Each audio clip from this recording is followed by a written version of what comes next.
Become a yes person के आज के 12th सेशन के अंदर मैं नील आप सभी का स्वागत करता हूं। आज हमारे साथ नमन जी दागा जुड़े हैं और बहुत ही इंटरेस्टिंग टॉपिक के ऊपर बात करने वाले हैं, जो कि सदियों से इंटरेस्ट का विषय रहा हुआ है, ब्रेन माइंड और उसकी जो खूबियां है, स्पेशलिटी है या कुछ एक डिफरेंट हमको थॉट्स आज मिलने वाले हैं। सो मैं स्वागत करता हूं नमन जी दागा का जैन शाला के इस प्लेटफॉर्म के ऊपर। नमन जी, जय जिनेन्द्र। हाँ, आपको अनम्यूट करना पड़ेगा। जी, सभी को सादर जय जिनेन्द्र। नील भाई, मेरा ब्लर आ रहा है क्या ये एक बार? हाँ, आपका वर्चुअल बैकग्राउंड थोड़ा उसके कारण थोड़ा। वो यहाँ पे एकदम से चेक करते हैं।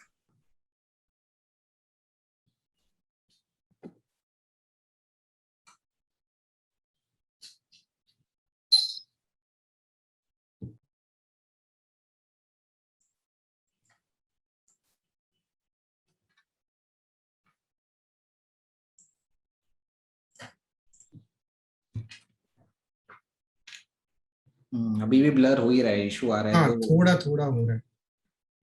तो इसको हटा दूं कि क्या करूं फिर? ठीक है, आपके कंफर्टेबल के हिसाब से। या हाँ, क्योंकि आई गेस कुछ प्रॉब्लम आ रही है इसमें।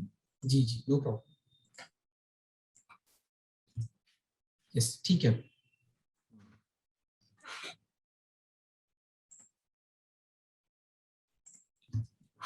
जी, सभी को सादर जय जिनेन्द्र।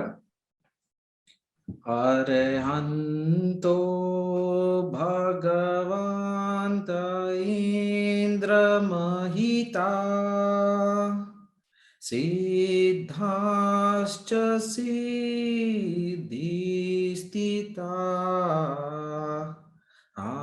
आचार्य जिनशासनो नतिकरा पूज्या उपाध्यायका श्री सिद्धांत सुपाठिका मुनिवरा रत्नत्रया राधिका पंचेष्टे परमेष्टिनं प्रतिदिनं कुर्वन्तु नो मंगलम् कुर्वन्तु नो मंगलम्। सभी का स्वागत है एक बार वापिस से जैन फाउंडेशन का जो ये हमारा सीरीज चल रही थी, आज उसका लास्ट सेशन है। कैसे ही देखते देखते लगभग 2 से 3 महीने बीत गए, पता ही नहीं चला। फर्स्ट सेशन की शुरुआत हुई थी और आज आखिरी सेशन आ ही गया है। तो जैसा कि आप सब जानते ही हैं, आपको बताया गया ब्रेन के ऊपर सेशन है। तो आइए ज्यादा समय नहीं लेते हुए अब एकदम जल्दी से सेशन की शुरुआत कर देते हैं। आप सबके सामने पहले तो मैं शेयर स्क्रीन कर देता हूँ भाई।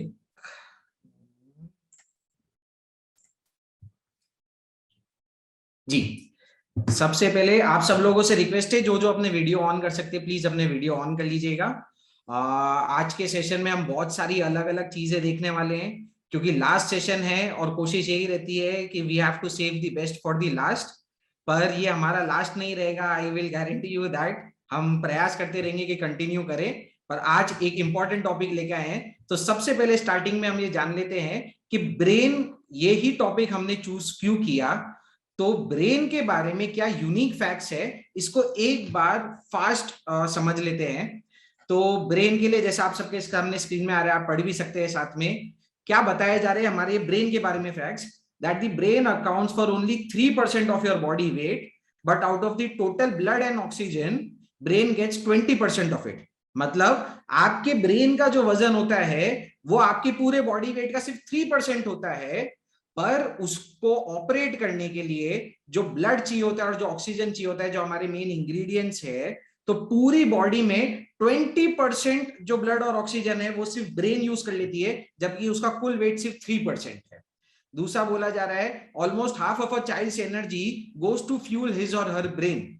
यानी जब हम बच्चे होते हैं तो हम जो पूरे दिन में खाते पीते और जो भी हमारी एनर्जी प्रोड्यूस होती है सिस्टम में, उसका आधा तो खाली हमारा ब्रेन है यही यूज कर लेता है। तीसरा पॉइंट आ रहा है कि ब्रेन के अंदर 100 बिलियन न्यूरॉन्स है। तो जो नहीं जानते होंगे ये साइंस और बायोलॉजी का शब्द, तो बहुत इंपॉर्टेंट तरीके से सुनिएगा।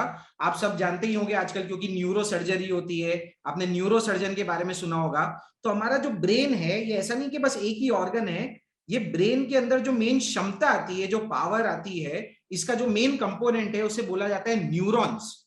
और ऐसे इस छोटी सी ब्रेन के अंदर कितने न्यूरॉन्स है, तो साइंस बताती है 100 बिलियन न्यूरॉन्स है। और आप जानते हो 1 बिलियन होता है 100 करोड़। तो क्या बोला जा रहा है, 100 इंटू 100 करोड़ छोटी छोटी कोशिकाएं हैं जिससे हमारा ये ब्रेन बना हुआ है। ये न्यूरॉन्स क्यों इंपॉर्टेंट है हम थोड़ा आगे डिस्कस करेंगे, क्योंकि हम क्या बोल रहे हैं, ब्रेन की जो प्रोसेसिंग पावर है, ब्रेन को जो शक्ति मिलती है, जो भी कार्य होता है, ये सिर्फ न्यूरॉन्स की वजह से होता है। इसलिए न्यूरॉन्स बहुत इंपॉर्टेंट है, ये ध्यान रखिएगा। फिर आगे बताया जा रहा है कि जब प्रेगनेंसी का समय होता है, तब ये जो न्यूरॉन्स, हम जब हमारे माँ के गर्भ में होते हैं, तो पर मिनट बताया जा रहा है, पर मिनट 2.5 लाख न्यूरॉन डेवलप होते रहते हैं। यानी जब हम माँ के गर्भ में हैं, तब हमारे हर मिनट में 2,50,000 न्यू न्यूरॉन्स पैदा हो रहे हैं। अब ये फैक्ट्स यहाँ पे क्यों इंपॉर्टेंट है, आपको जैसे जैसे फैक्ट आए आपके दिमाग में चीजें आनी चाहिए। हम बार बार 2 चीजें बोलते हैं सेशन में। एक तो है कि हमें जैनिज्म के ऊपर तो बहुत ही अच्छा लगता है, क्योंकि जैन फाउंडेशन है, जैनिज्म इतना रिच क्यों है, हम डिस्कस करेंगे इसकी क्या लॉजिक है। इसी के साथ साथ यहां जो बोला जाता है ये है भारत देश, जिसे आर्य देश बोला जाता था, और भारतीय संस्कृति होती थी। तो भारतीय संस्कृति में हमें बहुत अच्छी लगती है, हम बहुत वेस्टर्नाइजेशन की तरफ चले गए। भारतीय संस्कृति की भी कितनी इंपॉर्टेंस है हम सब जानते हैं। ये प्रेगनेंसी के अंदर जब ये आता है 2.5 लाख न्यूरॉन का रेट, हम जानते हैं भारतीय संस्कृति है कि जब से बच्चा गर्भ में आता है तब से गर्भ संस्कार चालू हो जाते हैं। हमारे साधु, हमारे आचार्य, हमारे भगवान, और सिर्फ हमारा धर्म नहीं, दूसरा धर्म भी, आप सब महाभारत में जानते हो, सब अर्जुन की कहानी को जानते हो कि कैसे जब वो गर्भ में था तभी चीजें सुन रहा था, और चक्रव्यूह के अंदर कैसे जाना है निकलना है, सॉरी अभिमन्यु की जो कहानी है वो आप लोगों ने सुनी होगी। तो हमारे जो पहले के ऋषि मुनि थे, हमारे जो महाराज थे, हमारे जो भगवान थे, वो सब ये फैक्ट्स को जानते थे और उन्होंने उनकी चर्या इस हिसाब से बनाई। इसका एक छोटा सा एग्जांपल था, आगे हम और डिस्कस करेंगे। फिर और छोटी छोटी चीजें बोले जा रही है कि हमारा जो ब्रेन है, जैसे ही कोई एक्शन होता है 10,000 सेकेंड का 1 भाग करो, उतने में तो हमारा ब्रेन कोई भी एक्शन के सामने रिएक्शन कर देता है। इतनी तीव्र स्पीड होती है हमारी ब्रेन की। इसलिए आपने देखा होगा कि ब्रेन जब भी एसोसिएट होता है तो उसके साथ बिजली का साइन आ जाता है, क्योंकि बिजली की जितनी स्पीड होती है, तीव्रता होती है, उतनी तीव्रता हमारी ब्रेन की होती है। ब्रेन की स्टोरेज कैपेसिटी के बारे में बोला जाता है कि ये वर्चुअली अनलिमिटेड है। जी हाँ, साइंस ये कहती है कि ये भेजे में आप कितना भी डाल सकते हो पर वो भरेगा नहीं, इतना हमारे दिमाग की क्षमता है। आपके फोन में तो आजकल प्रॉब्लम होने लग गई, जैसे हमारे भी फोन में प्रॉब्लम है। पहले के जेनरेशन का लेते थे तो 16 GB था, 32 GB की कैपेसिटी, 64 GB। आजकल तो सब कम लगने लग गया है, क्योंकि स्टोरेज बहुत करनी होती है, इंफॉर्मेशन बहुत है। पर एक ये ऐसा नेचुरल ऑर्गन है जिसकी वर्चुअली अनलिमिटेड कैपेसिटी है स्टोरेज की। फिर आगे जाके एक बहुत इंपॉर्टेंट लाइन आ रही है ब्रेन के बारे में, brain works on a concept which is known as use it or lose it. यानी आप जितना ज्यादा यूज करोगे उतना चलते रहेगा, अगर आप इसको इस्तेमाल करना बंद कर दोगे तो आप इसकी पूरी क्षमता को खो दोगे।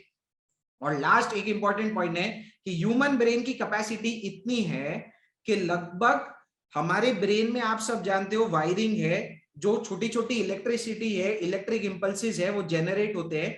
वो इलेक्ट्रिसिटी इस मात्रा में कि हमारा ब्रेन जब हम जगे हुए होते हैं तो 23 वॉट पावर जनरेट कर सकता है। और 23 वॉट पावर सफिशिएंट है एक छोटे से लाइट बल्ब को जनरेट करने के लिए। इतनी बिजली हमारे ब्रेन में हमारे विचारों से पैदा होने लग जाती है। इसलिए आप सब लोगों ने, एक पहले एड आता था एक चॉकलेट का, आपने देखा होगा, मेंटोस। तो मेंटोस की टैगलाइन क्या होती थी, मेंटोस खाओ और दिमाग की बत्ती जलाओ। तो क्या ऐड दिया गया था, दिमाग की बत्ती जलाओ। तो ये कोई फेक चीज नहीं है जो उन लोगों ने ऐसे यूज की थी। मॉडर्न साइंस बता रही है कि हाँ, दिमाग की बत्ती नहीं जलती है, पर दिमाग में खुद इतनी क्षमता है कि वो बत्ती, जो बाहर की बत्ती है, एक लाइट बल्ब है, उसको जला सकता है। इतनी ताकत ही है हमारा ब्रेन। उसके अंदर समाये हुए बैठा है। तो ये तो हो गया है कि brain scientifically, biologically, modern science के हिसाब से क्यों इंपॉर्टेंट है, उसके क्या फैक्ट्स है। अब हम देखते हैं कि ये जो ब्रेन है इसकी जो इंपॉर्टेंस है इतनी, तो हमें ये ब्रेन के साथ क्या करना चाहिए है। साइंस ये बता रही है कि ब्रेन की इतनी इंपॉर्टेंस है, पर हमने ये सेशन क्यों लिया गया है, क्योंकि साइंस तो अब तक पहुंची है ब्रेन तक, पर हमारा जो धर्म है, हमारा जो आध्यात्मिक जगत है, हमारी जो भारतीय संस्कृति है, वो ब्रेन से आगे जाके एक कॉन्सेप्ट तक पहुंच गई जिसे बोला जाता है मन। हमारे यहाँ पे ब्रेन नहीं बोला जाता है, शास्त्रीय जो शब्द होता है, भारत के जो वोकैबुलरी का जो शब्द है वो आता है मन, जो बहुत ही व्यापक और बहुत ही ब्रॉड शब्द है। ब्रेन तो सिर्फ एक ऑर्गन है, ब्रेन के आगे जाके मन बताया जाता है, चित्त बताया जाता है। ऐसे शब्द हमारे शास्त्र में होते हैं, हम उसे ब्रेन की तरह भी समझ लेते हैं, और जो साइंस में जिसे कॉन्शियसनेस बोलते हैं वो भी आ जाता है। तो हमने ब्रेन की तो इंपॉर्टेंस समझी साइंस के हिसाब से। अब हम देखते हैं ये मन क्यों इंपॉर्टेंट है। आपको याद होगा जो पहला सेशन हमने लिया था, मैंने जो लिया था वो वाटर के ऊपर लिया था। वाटर का जिन लोगों ने सेशन अटेंड किया होगा, हमने देखा था कि क्या हमारे ब्रेन की क्षमता है, क्या हमारे मन की क्षमता है कि जो हम सोचते हैं उस हिसाब से पानी के जो पार्टिकल्स है वो चेंज होने लग जाते हैं। और सिर्फ बाहर का पानी नहीं, पर अंदर का पानी भी चेंज हो जाता है, क्योंकि हम जानते हैं जल ही जीवन है। And body as well as the entire world is made up of water, at least 70% water. और अलग अलग तरीकों से, जैसे हमने देखा था मंत्रों से पानी के पार्टिकल्स को चेंज किया जा सकता है, पर उससे भी ज्यादा पावर बोली थी कि अगर आपने सिर्फ मन से बैठ के कुछ सोच लिया, भावनाएं दे दी, अच्छे विचार रख लिए, मंगल मैत्री कर ली, उससे भी चीजें एनर्जाइज होने लग जाती है। तो वहां पे किसका इंपॉर्टेंस बताया गया था। सबसे सिंपलेस्ट और इजीएस्ट रास्ता है, अगर कोई चीज का इंपैक्ट लाना है तो मन से सोचे हैं। हमने उस सेशन में जाना था लॉजिकली। फिर रविदास की भी एक सेइंग है जो हमने डिस्कस की थी। रविदास जी, संत रविदास बोल के गए थे, मन चंगा तो कटौती में गंगा। तो ऐसा लगता है कि कहावतें हम बार बार बोलते हुए ऐसे ही नहीं बनी थी। शुरू से हिंदू धर्म में गंगा को किससे संबोधित किया जाता है, कहानियों में क्या बताता है कि इंसान गंगा के तट पे जाते हैं और कुछ ना कुछ मांग रखते हैं कि हे गंगा मैया, हे गंगा माता, हमको ये दे दो, वो दे दो। और हम देखते थे गंगा के अंदर से वो चीज निकल के आ जाती थी। तो क्षमता क्या बताई गई थी कि अगर आप गंगा के पास जाओ, गंगा में डुबकी लगाओ तो आपके पाप हट सकते हैं। उसी तरीके से गंगा से कुछ मांगो तो आपको गंगा देवी से वो चीज मिल जाएगी। तो इसीलिए संत रविदास क्या बोल के गए कि मन चंगा तो कटौती में गंगा। आपको गंगा के पास जाने की जरूरत नहीं पड़ेगी। अगर आपने सिर्फ मन को संभाल लिया, इस ब्रेन को संभाल लिया, तो आपका मन ही गंगा की तरह बन जाएगा। आपको जो चीज चाहिए वो सुलभता से मिलने लग जाएगी, क्योंकि सब चीज यहां हमारे पास ही मौजूद है। भारतीय धर्म, जैन धर्म, हम बार बार बोलते हैं पराधीनता का धर्म नहीं है। हमारा जैन धर्म हमें पराधीन नहीं बनाता है, बल्कि स्वाधीन बनाता है। It does not makes us dependent, but it makes us independent. अभी स्वतंत्रता दिवस आके ही गया था, इंडिपेंडेंस डे आया था। हम बाहर से तो इंडिपेंडेंट हो गए हैं, पर क्या हम हमारे मन से इंडिपेंडेंट हो पाए हैं, हमारे सोच से इंडिपेंडेंट हो पाए हैं, वो विचारणीय प्रश्न है। मॉडर्न साइंस बहुत आगे जा रही है, पर जितने साधन आ रहे हैं वो हमें डिपेंडेंट बना रहे हैं। पर हमारी जितनी साधना थी और हमारी जो भारतीय संस्कृति, वो स्वाधीनता के ऊपर थी, क्योंकि वो जानती थी कि अगर कोई भी सोल्यूशन चाहिए, सब सोल्यूशन हमारे पास, हमारे साथ ही निहित है। तीसरा हमें समझना है कि मन का इंपॉर्टेंस क्या है, इसे एग्जाम्पल के तौर पे समझेंगे। मन को बहुत इंपॉर्टेंट टूल बताया गया है। मन को आपको समझना है कि जैसे ये एक नाइफ है, एक चाकू है। आप जानते हो कि चाकू एक बहुत बढ़िया औजार है। ये औजार से आप किसी भी चीज को काट सकते हो, कट कर सकते हो और अपनी चीजें बना सकते हो। तो मन के लिए, नाइफ के लिए ये बोला जाता है कि डिपेंड करता है। हमने अनेकांतवाद भी लिया था एकदम शुरू के सेशन में, भगवान का अनेकांतवाद का सिद्धांत है। तो हर चीज के अलग अलग पहलू होते हैं। अब बताया जाता है क्या ये नाइफ अच्छी है या बुरी है, तो बोला जाता है कि नाइफ अच्छी है या बुरी है, ये डिपेंड करता है कि वो नाइफ किसके हाथ में है। अगर वो चाकू गृहिणी या हाउसवाइफ के हाथ में है, तो वो चाकू से वो सब्जी सुधारेंगे, खाना बनाएंगे, जिससे हमें ऊर्जा मिलेगी। उससे आगे जाके अगर वही नाइफ एक डॉक्टर के हाथ में है, तो वही नाइफ आपकी सर्जरी करके आपकी जान बचा सकती है। और यही नाइफ अगर कोई चोर, गुंडे, टेररिस्ट इनके हाथ में लग जाता है, तो वही नाइफ जो डॉक्टर के हाथ में रहते हुए आपकी जान बचा रही थी, वही नाइफ एक गलत इंसान के हाथ में रहकर आपकी जान को छीन सकती है। तो कोई भी चीज अपने आप में अच्छी या बुरी नहीं होती है, सब चीज डिपेंडेंट होती है। इसलिए अनेकांतवाद का सिद्धांत आप हमेशा याद रखिएगा। उसी तरीके से नाइफ का बोला जाता है कि नाइफ किसके हाथ में इंपॉर्टेंट है। नाइफ के बारे में हम जानते हैं, चाहे वो डॉक्टर के हाथ में हो, चाहे गलत इंसान के हाथ में हो, चाहे गृहिणी के हाथ में हो, चाहे हमारे हाथ में हो, जब जितनी जितनी तीक्ष्ण होगी नाइफ, उतना ज्यादा इफेक्टिवली काम कर पाएगी। हम सब जानते हैं, हम घर में भी नाइफ रखते हैं तो बार बार उसको जो है हम प्रोसेस करते हैं, एनहांस करते हैं, उसकी धार को मजबूत करते हैं, क्योंकि हम जानते हैं कि धारधारी जो नाइफ है, तलवार की भी जिसकी धार सही रहेगी वो बहुत अच्छे से चीज को काट पाएगी। तो नाइफ को हमेशा धार को पैना रखना पड़ता है, पैनी धार रखनी पड़ती है। तो हमारा मन भी उसी तरीके से, मन का इंपॉर्टेंस बताया जाता है कि मन कैसा है, मन वो नाइफ की तरह है, मन वो तलवार की तरह है, जिसके पास क्या क्षमता है कि सामने कोई भी चीज आई उसका छेदन भेदन कर सकता है, उसको काट सकता है, उसको हटा के उसके पीछे छुपा हुआ जो सत्य है उसको उजागर कर सकता है। पर वो होगा कब? जब आपका मन एकदम तीक्ष्ण होगा, जब आपकी तलवार एकदम धारदार होगी। तो इसलिए बोला जाता है कि मन को हेल्दी रखना है, क्योंकि मन अगर हेल्दी रहा, अगर हमारी तलवार हेल्दी रही, तो जो हमारे कर्म रूपी जो शत्रु आ रहे हैं हम उसका नाश कर सकते हैं। हमारे सामने जो अज्ञान का पर्दा लगा हुआ है, हमारे ये मन रूपी धार से हम अज्ञान के पर्दे को हटा सकते हैं और हमारे अंदर का जो ज्ञान है उसको उजागर कर सकते हैं। तो यहां पर भी मन की इंपॉर्टेंस बताई गई है, क्योंकि मन ही वो तलवार है, मन ही वो चाकू है, मन ही वो औजार है जो आपको आपकी साधना में आगे बढ़ाएगा। नेक्स्ट आ रहा है मन का इंपॉर्टेंस और क्यों है। यह कहानी बहुत ध्यान से सुनिएगा, बहुत इंपॉर्टेंट कहानी लगती है हमें, पूरी दृष्टि खोल देगी आपकी ये कहानी। बहुत सारे लोगों ने हो सकता है सुनी भी होगी। हमारे यहाँ पे शास्त्रों में कहानी आती है प्रसन्न राजश्री महाराज की।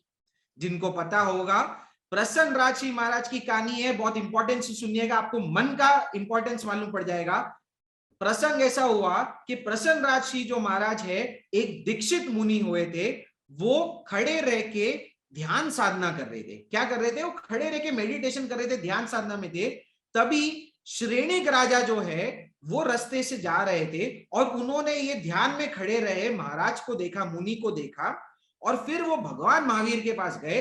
भगवान महावीर को जाके उन्होंने प्रश्न किया, हे भगवान, मैं अभी रास्ते में आ रहा था, मेरे को एक ध्यानस्थ मुनि दिखे, मेरा आपसे एक प्रश्न है कि अगर अभी इसी क्षण अगर वो जो ध्यान में रत मुनि है वो अगर काल कर जाएंगे, यानी उनकी मृत्यु हो जाती है, अगर उनकी डेथ हो जाती है, तो वो कहां जाएंगे, आप प्लीज मुझे बताएं। ऐसा प्रश्न कौन पूछ रहे हैं? श्रेणिक राजा भगवान महावीर को, वो मुनि के लिए जिनको उन्होंने ध्यान में खड़ा रहा देखा। तो गौर से सुनिएगा, भगवान ने आंसर क्या दिया? अगर इस समय, इस क्षण वो प्रसन्न राजश्री महाराज अगर काल कर जाते हैं तो वो 7वीं नरक में जाएंगे। क्या बोला? 7वीं नरक में जाएंगे। किसके लिए बोला जा रहा है? आपके और मेरे जैसे पापी लोगों के लिए नहीं बोला जा रहा था। किसके लिए बोला जा रहा था? जिसने दीक्षा ली है, जिसने वैराग्य को अंगीकार किया है, जो रास्ते पे खड़े रह के उत्कृष्ट फॉर्म ऑफ तपस्या है, ध्यान और कायोत्सक, उसमें रत है, उस मुनि के लिए भगवान बोल रहे हैं। मैं, आप और कोई महाराज नहीं बोल रहे, साक्षात केवल ज्ञानी भगवान बोल रहे हैं। इस समय अगर उसके जीव ने काल कर दिया तो वो 7वीं नरक में जाएगा। तो फिर मेरे को बताओ, फिर दीक्षा लेके मतलब क्या होगा? हम तो ये सुनते हैं कि भाई दीक्षा लो तो अच्छा होगा, हम मर जाएंगे तो मोक्ष में जाएंगे, साधना कर रहे होंगे, और भगवान क्या बोल रहे हैं? वो महाराज 7वीं नरक में जाएंगे। तो जैसे आपको और मेरे को आश्चर्य हो रहा है, वैसे ही श्रेणिक राजा को भी आश्चर्य हुआ। पर वो जानते थे कि भगवान ऐसे ही कोई चीज नहीं बोलते हैं, जो बोलते हैं सत्य बोलते हैं। तो उन्होंने पूछा कि ये क्या हो रहा है, 7वीं नरक का क्या हुआ? फिर उनके दिमाग में ये टाइम प्रोसेस करते करते 2 या 5 मिनट बीत गए होंगे। फिर वापिस से श्रेणिक महाराज ने क्वेश्चन पूछा भगवान महावीर को, दूसरा प्रश्न पूछा। वो प्रश्न क्या पूछा? उन्होंने वापिस से भगवान से पूछा कि भगवान, अगर इस समय श्रेणिक महाराज अगर सॉरी जो ये मुनि है वो अगर अभी काल कर जाते हैं तो ये मुनि कहां जाएंगे। तो अब क्या बोल रहे हैं भगवान, अब भगवान बोल रहे हैं कि इस समय अगर वो मुनि काल कर जाते हैं तो वो कहां जाने वाले हैं, वो इसी भव में मोक्ष जाने वाले हैं। क्या आंसर दिया, सिर्फ 5 मिनट की देर में भगवान अब बोल रहे हैं कि अब इसका जीव अगर काल करेगा तो इसको केवल ज्ञान उत्पन्न हो गया है और ये चरम शरीरी बन गया है, ये इसी भव में मोक्ष जाने वाला है। तो वापिस से जैसे आपको आश्चर्य होगा, मेरे को भी जब मैंने पढ़ा था सुना था आश्चर्य हुआ, ये हो क्या रहा है। 5 मिनट पहले बोला जा रहा है कि ये जीव 7वीं नरक में जाने वाला है और 5 मिनट बाद बोला जा रहा है कि ये जीव कहां जाने वाला है, मोक्ष जाने वाला है। तो ऐसे ही अचरज हुआ। तो श्रेणिक महाराज ने वापिस से जिज्ञासा पूछी भगवान को कि भगवान ऐसे कैसे हो सकते कि 5 मिनट में यहां से यहां। तो भगवान बोल रहे हैं जब तूने मेरे को फर्स्ट टाइम क्वेश्चन पूछा था, जब तूने प्रथम बार प्रश्न पूछा था, तब ये जो मुनि थे उसके उनके मन में क्या चल रहा था, उनकी परिस्थिति क्या थी, उसे सुन। हुआ क्या था जब फर्स्ट टाइम क्वेश्चन पूछा गया था, ये जो ध्यान में मुनि थे प्रसन्न राजश्री महाराज, ये दीक्षा लेने के पहले राजा थे। क्या थे, राजा थे, किंग थे। जब वो ध्यान में खड़े थे रास्ते पे, तब 2 लोग जो उनके गांव के थे, उनके शहर के थे, वो वहां से निकल रही थी उनकी पहले वाली सांसारिक प्रजा, और वो इनको ध्यान में खड़े रह के क्या बोले, ये देखो ये कैसा राजा है, ये कैसा पिता है, ये यहाँ पे दीक्षा होके ध्यान में खड़ा है, मौन में खड़ा है, और इसके बेटे के ऊपर जो पड़ोसी मुल्क है, जो शत्रु राजा है, उसने आक्रमण कर लिया है और वो इसके देश को, इसके प्रांत को छीन लेगा, और ये कैसा पिता है कि अपने बच्चे की रक्षा नहीं कर रहा है, यहां पे खड़ा है।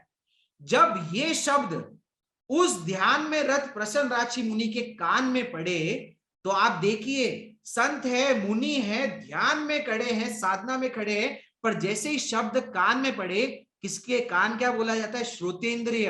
हमारे यहाँ पे 5 इंद्रिय बताई गई है। कभी आपने गौर देख के देखा होगा, बार बार बोला जाता है हर इंद्रिय प्राप्त करने के लिए अनंत अनंत पुण्यवानी चाहिए होती है। हमको पुण्यवान क्यों बोला जाता है, क्योंकि आप और मैं पंचेंद्रिय जीव है। पंचेंद्रिय मतलब हमारी 5 इंद्रिया विकसित है। हमारे शास्त्रों में क्या बताया जाता है, इंद्रिय कहां से विकसित होती है, पहले एकेंद्रिय जीव होता है, एकेंद्रिय के पास क्या होता है, सिर्फ शरीर, फिर बेइंद्रिय होता है, यानी आपको बोलने की क्षमता मिलती है, तेंद्रिय में आपको नाक मिलती है, सूंघने की क्षमता मिलती है, चौथी इंद्रिय में आपको चक्षु इंद्रिय मिलती है, यानी देखने की क्षमता मिलती है, और 5वीं और लास्ट इंद्रिय होती है श्रोतेंद्रिय, यानी सुनने की क्षमता मिलती है। कभी हमने सोचा है कि 5 इंद्रियों का ये ऑर्डर ही क्यों दिया गया, जब बोला जा रहा है कि एक से बढ़कर एक इंद्रिय पाने के लिए अनंत पुण्यवानी चाहिए। इसका मतलब क्या है, सबसे पावरफुल इंद्रिय आप जानते हो, हम बोलते हैं ना कि इसने ज्यादा पैसा कमाया है, इसके पास ज्यादा सुख है, इसने ये चीज की, तो हम क्या बोलते हैं कि ये अनंत पुण्यवानी लेके आया है। मतलब जिसके पास ज्यादा पुण्यवानी होती है उसको सबसे ज्यादा वैल्यूएबल चीज मिलती है। तो हमें ये श्रोतेंद्रिय लास्ट में मिली। इसका मतलब क्या हुआ, 5 इंद्रियों में जो सबसे पावरफुल इंद्रिय है और जो सबसे दुर्लभ इंद्रिय है वो कौन सी है, वो हमारे श्रोतेंद्रिय है। हमें लगता है कि आंख चले गई तो जीवन चले जाएगा, या शरीर का है या नाक का है, पर नहीं। गौर देखिएगा, सबसे इंपॉर्टेंट इंद्रिय क्या है, श्रोतेंद्रिय। और वो क्यों इंपॉर्टेंट है आपको ये कहानी से समझ में आ जाएगा, क्योंकि अभी ध्यान में रत मुनि ने शरीर का काया क्लेश तो कर लिया है, शरीर उनके काबू में है, मौन धारण करके बैठे, वचन उनके काबू में है, आंख मूंद के बैठे हैं, आंख बंद करके बैठे हैं, चक्षु इंद्रिय भी उनके कंट्रोल में है।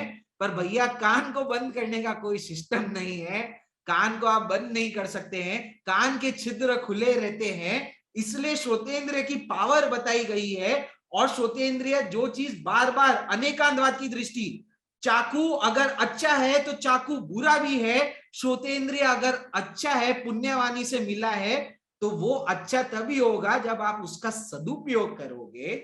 और अगर सदुपयोग नहीं करोगे तो यही पावरफुल यंत्र आपको काट देगा। छुरी को जब आप पीछे के हिस्से से पकड़ोगे तो आप चीजों को काट पाओगे, और छुरी को ही अगर आप उसके हिस्से से पकड़ लोगे तो आपका हाथ ही कट जाएगा। उसी तरीके से हर इंद्रिय की सदुपयोगिता और दुरुपयोगिता होती है। यहाँ पे क्या हुआ, कान में हम कहानी में थे, कान में शब्द पड़े, कि मेरे बेटे के ऊपर, मेरा जो राज था उसके ऊपर आक्रमण हुआ है, तब देखो हमारे विचारों की श्रृंखला क्या जुड़ी।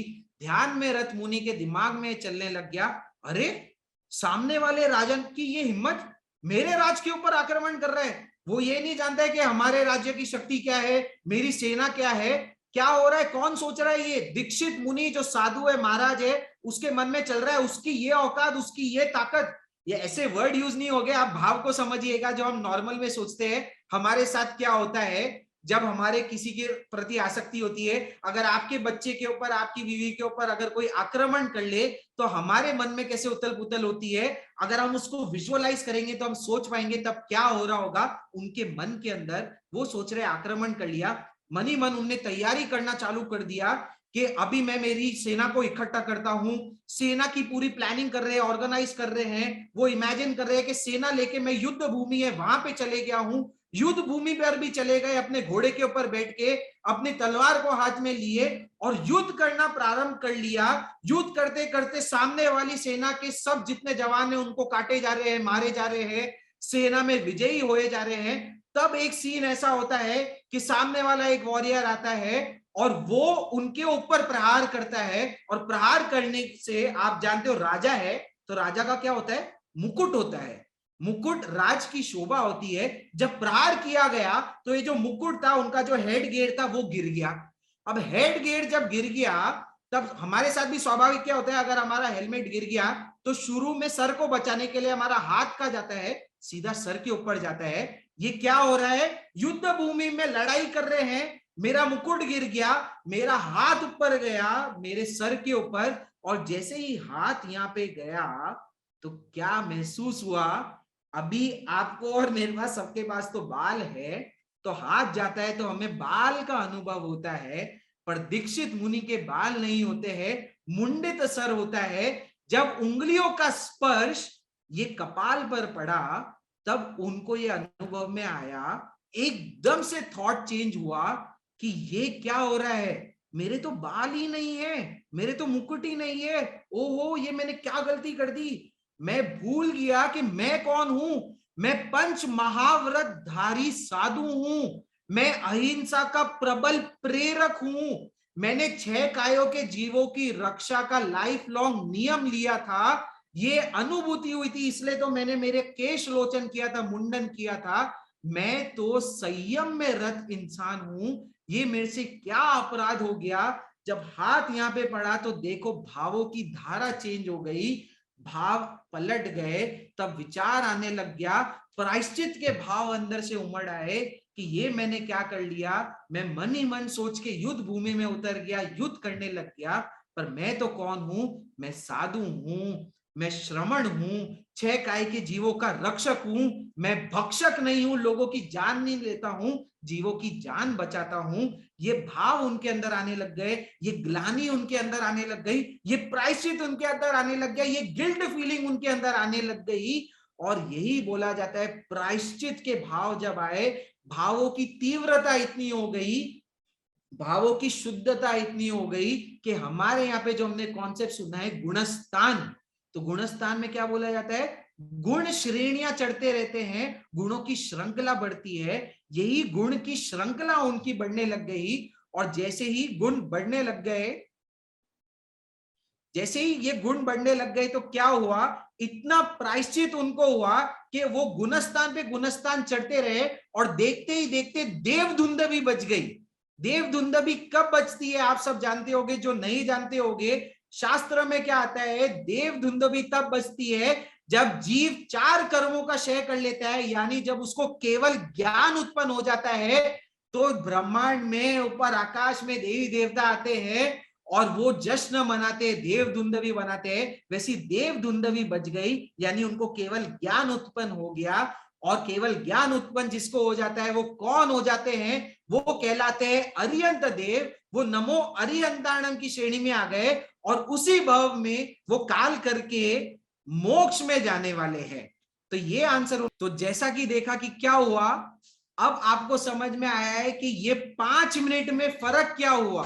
5 मिनट में जब पहली बार प्रश्न पूछा गया था तब भावों की श्रृंखला क्या चल रही थी, और 5 मिनट बाद जब प्रश्न पूछा गया था तो वही प्रसन्न राजश्री के मन में क्या श्रृंखला चल रही थी, इससे क्या इंपॉर्टेंस मालूम पड़ा। आप देखो परिस्थिति क्या बदली है। अगर कोई इंसान बाहर खड़ा है और वो अगर देख रहा होगा तो वो देखेगा कि कुछ चेंज नहीं हुआ, इंसान ऐसे ही खड़ा है, शरीर ऐसे ही है, कुछ चेंज नहीं हुआ, पर गतिविधि कहां हो रही थी, एक्शन कहां चल रहा था, बाहर कोई एक्शन नहीं चल रहा था, एक्शन सिर्फ यहां चल रहा था, मन के अंदर चल रहा था। मन जो सबसे पावरफुल औजार है उसके अंदर विचार चल रहे थे, और उसकी पावर यही भगवान की कहानी में समझ में आ रही है। क्या पावर है? जो पंच महाव्रतधारी साधु है, जो हम लक्ष्य लेके चलते हैं कि एक दिन वो धन्य दिन होगा जब मैं भी साधु बनूंगा, मैं भी दीक्षा लूंगा, तो ध्यान रखना, दीक्षा लेने मात्र से आपको मोक्ष नहीं मिलेगा, साधु बनने मात्र से आपकी मोक्ष गारंटी नहीं होती है। मोक्ष तब गारंटीड होगा जब आप आपकी भावों को संभाल पाओगे। ये कहानी हमें वो मॉरल दे रही है, वो सूचना दे रही है कि मन की पावर क्या है भैया। मन की पावर ये है, हमें 14 लोग बताए जाते हैं, 4 गतियां बताई जाती है, तो हम जानते हैं, जैसे हम एक्सट्रीम्स की बात करते हैं ना, एक्सट्रीम क्या है, जो पापी में पापी जीव है वो कहां जाएगा, नरक में जाएगा। नरक is also 1 to 7, the lowest form of नरक इज 7th नरक, 7वीं नरक, ये एक्सट्रीम है। तो जो हमारा डेस्टिनेशन है, जो मेरा लक्ष्य है, वो ये एक्सट्रीम है, वो है मोक्ष।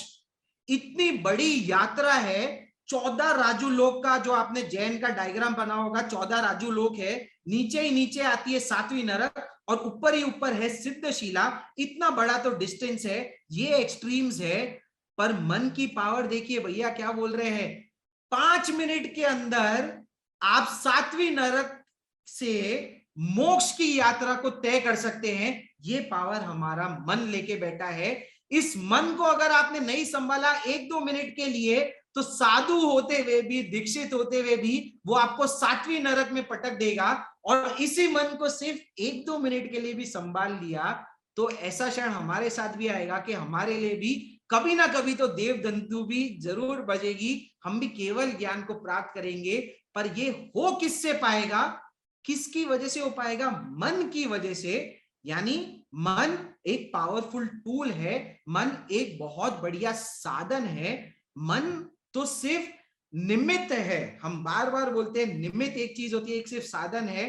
पर जैसे बोला क्या गया, नाइफ खुद बैठ के सर्जरी नहीं करने वाली है, नाइफ खुद बैठ वेजिटेबल नहीं करने वाली है, वैसे चेतन को करना पड़ेगा, हमारे खुद के जीव को करना पड़ेगा। उसी को बोला जाता है पुरुषार्थ। और पुरुषार्थ कैसा करना पड़ेगा, सम्यक पुरुषार्थ करना पड़ेगा। सम्यक पुरुषार्थ करेंगे, मन को काबू में लाएंगे, भावों की निर्मलता लाएंगे, तो हम भी 7वीं नरक की यात्रा से बच के मोक्ष की तरफ अग्रसर हो जाएंगे। तो ये है हमारे शास्त्रों में मन का इंपॉर्टेंस। तो अब हमने इस्टेब्लिश कर लिया, अब आपको समझ में आ गया होगा साइंस यानी biologically why brain is very important, and also spiritually आध्यात्मिक व्हाई मन इज वेरी इंपॉर्टेंट टूल। अब हमें जब ये समझ में आ गया कि मन इंपॉर्टेंट है, तो अब हमें जानना होगा कि इस यूज कैसे करें, इसको यूज कैसे करें, इसकी प्रक्रिया सीखनी होगी, ताकि हम भी हमारी जो ये मोक्ष की यात्रा है उसमें आगे बढ़ पाए। तो उसके लिए साइंस में 2 कॉन्सेप्ट आते हैं, आप ध्यान रखिएगा। थोड़ा आज लास्ट डे है तो थोड़े आज बहुत सारी चीजें कवर करनी है, तो आप ध्यान से एक बार सुनिएगा। 2 कॉन्सेप्ट है साइंस में, याद रखिए। One thing is known as neuroplasticity, ठीक है, क्या होता है न्यूरोप्लास्टिसिटी, और दूसरा होता है न्यूरोसाइंस, सॉरी न्यूरोजेनेसिस। आप सब लोगों से आग्रह, जो जो अपना वीडियो ऑन कर सकते हैं वीडियो ऑन कर लिएगा, आपका भी फोकस बढ़ेगा, मेरा भी फोकस बढ़ेगा, क्योंकि अब हमें मन से काम करना है, ठीक है। तो क्या आ रहे हैं, 2 कॉन्सेप्ट आ रहे हैं साइंस में। मॉडर्न साइंस क्या बता रही है, there is something known as neuroplasticity and neurogenesis. अब तक की धारणा क्या थी, आप लोगों ने भी ये सुना होगा कि जब हम बड़ों को कुछ काम करने को बोलते हैं ना, या हमें भी जब कुछ काम करना नहीं होता है, तो हम क्या बोलते हैं, यार अब तो मेरी उम्र आ गई है, देख उम्र आ गई है तो मेरा दिमाग इतना चलता नहीं है, मेरे को याद रहता नहीं है, अब उम्र आ गई है तो मेरी क्षमता कम हो रही है। ये धारणा हमारे यहाँ पे बनी हुई है कि जैसे जैसे उम्र बढ़ती है वैसे वैसे जो मन की, जो ब्रेन की क्षमता है वो कम होती है। मॉडर्न साइंस की भी कुछ वर्षों पहले तक यही धारणा थी कि as you age your brain deteriorates, वो यूज में नहीं आता है और इसको रिवर्स करने का कोई तरीका नहीं है। पहले मॉडर्न साइंस ये मानती थी, पर अब आपके सामने कॉन्सेप्ट क्या बताएं, दो कॉन्सेप्ट, न्यूरोप्लास्टिसिटी। न्यूरोप्लास्टिसिटी का मतलब क्या होता है, न्यूरो वर्ड लिया गया है, क्यों, क्योंकि हमने देखा था ब्रेन की क्षमता किससे आती है, न्यूरॉन से आती है, यानी वो कंप्यूटिंग पावर है। न्यूरोप्लास्टिसिटी, प्लास्टिक, प्लास्टिक आप जानते हो एक ऐसा वर्सेटाइल मटेरियल है जिसको आपको जैसे भी मोल्ड करना है वो मोल्ड हो सकता है। तो साइंस ने ये खोज किया कि हमारी जो ब्रेन है ना, ये बहुत रिजिड नहीं है, यानी हिंदी में क्या बोलते हैं रिजिड को पता नहीं, मतलब ये एकदम ऐसे जड़ नहीं है कि जो चेंज नहीं हो सकती है। हमारी ब्रेन ऐसी है कि आप इसको चाहो तो चेंज कर सकते हो ओवर टाइम, अलग अलग क्रिया करके। इसी को बोला जाता है न्यूरोप्लास्टिसिटी। यानी अगर आपने कोई चीजें ढंग से चीजें करना चालू कर दिया, वो कौन सी चीजें करनी है अब हम थोड़े 5 मिनट में डिस्कस करने वाले हैं, कि अगर आपने सही चीजें करने लगी तो आपका ब्रेन बहुत प्लास्टिक है, यानी ब्रेन का जो पूरा का पूरा स्ट्रक्चर है वो चेंज हो सकता है, ब्रेन की क्षमता चेंज हो सकती है, इसलिए बोला जाता है न्यूरोप्लास्टिसिटी। दूसरा बोला जाता है न्यूरोजेनेसिस। न्यूरोजेनेसिस का मतलब होता है, neuro is again for neuron and genesis एक इंग्लिश शब्द है which is known as birth or origin, genesis. तो यानी जिसको जन्म दिया जाता है, जो उत्पन्न हो जाता है, जिसकी बर्थ होती है, वो होता है जेनेसिस। यानी ब्रेन में मॉडर्न साइंटिफिक फैक्ट है, जैसे जैसे आपकी एज बढ़ेगी तो हमारे जो 100 बिलियन न्यूरॉन्स है ना, हमने क्या देखा था बच्चे के साथ क्या हो रहा था, रोज पर मिनट 2.5 लाख न्यूरॉन्स नए बन रहे थे। 100 बिलियन न्यूरॉन्स बन जाते हैं लगभग जब हम लोग 20-25 साल के आसपास हो जाते हैं, और जब ये 25 और 30 की उम्र आने लग जाती है तब रोज आपने सुना होगा न्यूरो डीजेनरेशन होने लग जाती है, यानी आपके जो न्यूरॉन्स है ये मरने लग जाते हैं, न्यूरॉन्स खत्म होने लग जाते हैं। और आप जानते हो न्यूरॉन्स खत्म हो गए तो मेरी ब्रेन की पावर चले जाएगी, क्योंकि मेरे को जो पावर क्षमता मिल रही है न्यूरॉन से मिल रही है। तो अब तक साइंस को लगता था बस ये न्यूरो डीजेनरेशन हो रहा है, इसका कोई तरीका नहीं है। जैसे जैसे न्यूरॉन्स खत्म हो रहे, एज होगी, खत्म होते रहेंगे, हम कुछ कर नहीं सकते हैं। पर एक नई फील्ड आ गई which is known as neurogenesis. अब मॉडर्न साइंस क्या बोल रही है, अरे तरीका मिल गया है, एक तरीका मिला है, जैसे न्यूरोप्लास्टिसिटी है, न्यूरोजेनेसिस है। हम मरने को तो रोक नहीं सकते क्योंकि जिसको जाना है वो जाएगा, पर हम नए न्यूरॉन पैदा कर सकते हैं, इसलिए न्यूरोजेनेसिस दिया गया। और नए न्यूरॉन अगर हमने पैदा कर लिए तो हमारा रिप्लेनिशमेंट होते रहेगा और ब्रेन अच्छे से चलते रहेगी। अब ये न्यूरोजेनेसिस और न्यूरोप्लास्टिसिटी अब आपको समझ में आ गई, ये हमने थोड़ा साइंस बता दिया कॉन्सेप्ट कि क्या चीजें हैं जो मॉडर्न साइंस बोल रही है। अब ये किया कैसे जाता है हम उसकी टिप्स देखेंगे, ठीक है। तो how can you do neurogenesis and neuroplasticity, modern science क्या कह रही है सुनिएगा कि क्या टिप्स है। मॉडर्न साइंस कहती है, ये आपको टॉप टिप्स बताइए हमने, 5-6 चीजें जो एकदम टॉप रैंकिंग में होती, क्या करनी चाहिए। साइंस बोलती है आजकल कि आप क्या करो, रीडिंग करो, ठीक है, पढ़ाई करो, न्यूरोजेनेसिस हो जाएगा, नए न्यूरॉन्स बनने लग जाएंगे और आपका जो ब्रेन का स्ट्रक्चर है वो अच्छा होने लग जाएगा। दूसरे नंबर पे आपको क्या करना है, वोकैबुलरी को बढ़ाओ, आप अलग अलग भाषाएं सीखे, वोकैबुलरी है उसको एक्सपैंड करो, नए नए शब्द जानो, अपने शब्दकोश को बिल्ड करो, तो आपका जो ब्रेन है वो हेल्दी रहेगा। तीसरा है इंटरमिटेंट फास्टिंग करो। अब जो लोग इंटरमिटेंट फास्टिंग नहीं जानते होंगे तो शॉर्ट में बता दो, क्योंकि मेरी इच्छा है, हमारे लिए तो बहुत फेवरेट टॉपिक है फास्टिंग का। तो इंटरमिटेंट फास्टिंग, एक सुन के शब्द कितना अच्छा लगता है ना, एकदम ऐसा लगता है कि हाँ यार कुछ नया ट्रेंड है।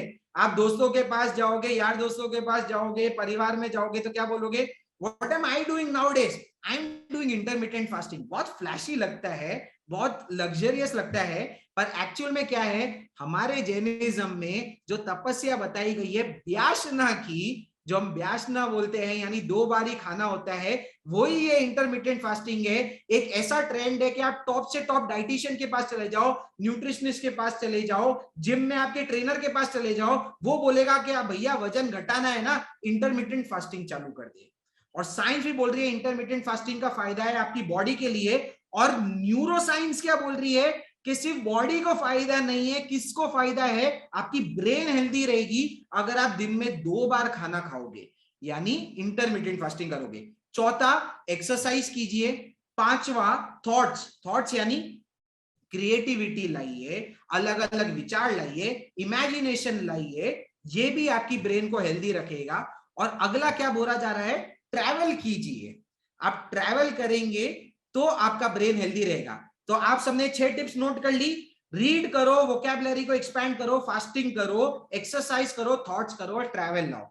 ये कौन कह रहा है, मॉडर्न साइंस कह रही है ब्रेन को हेल्दी रखने के लिए।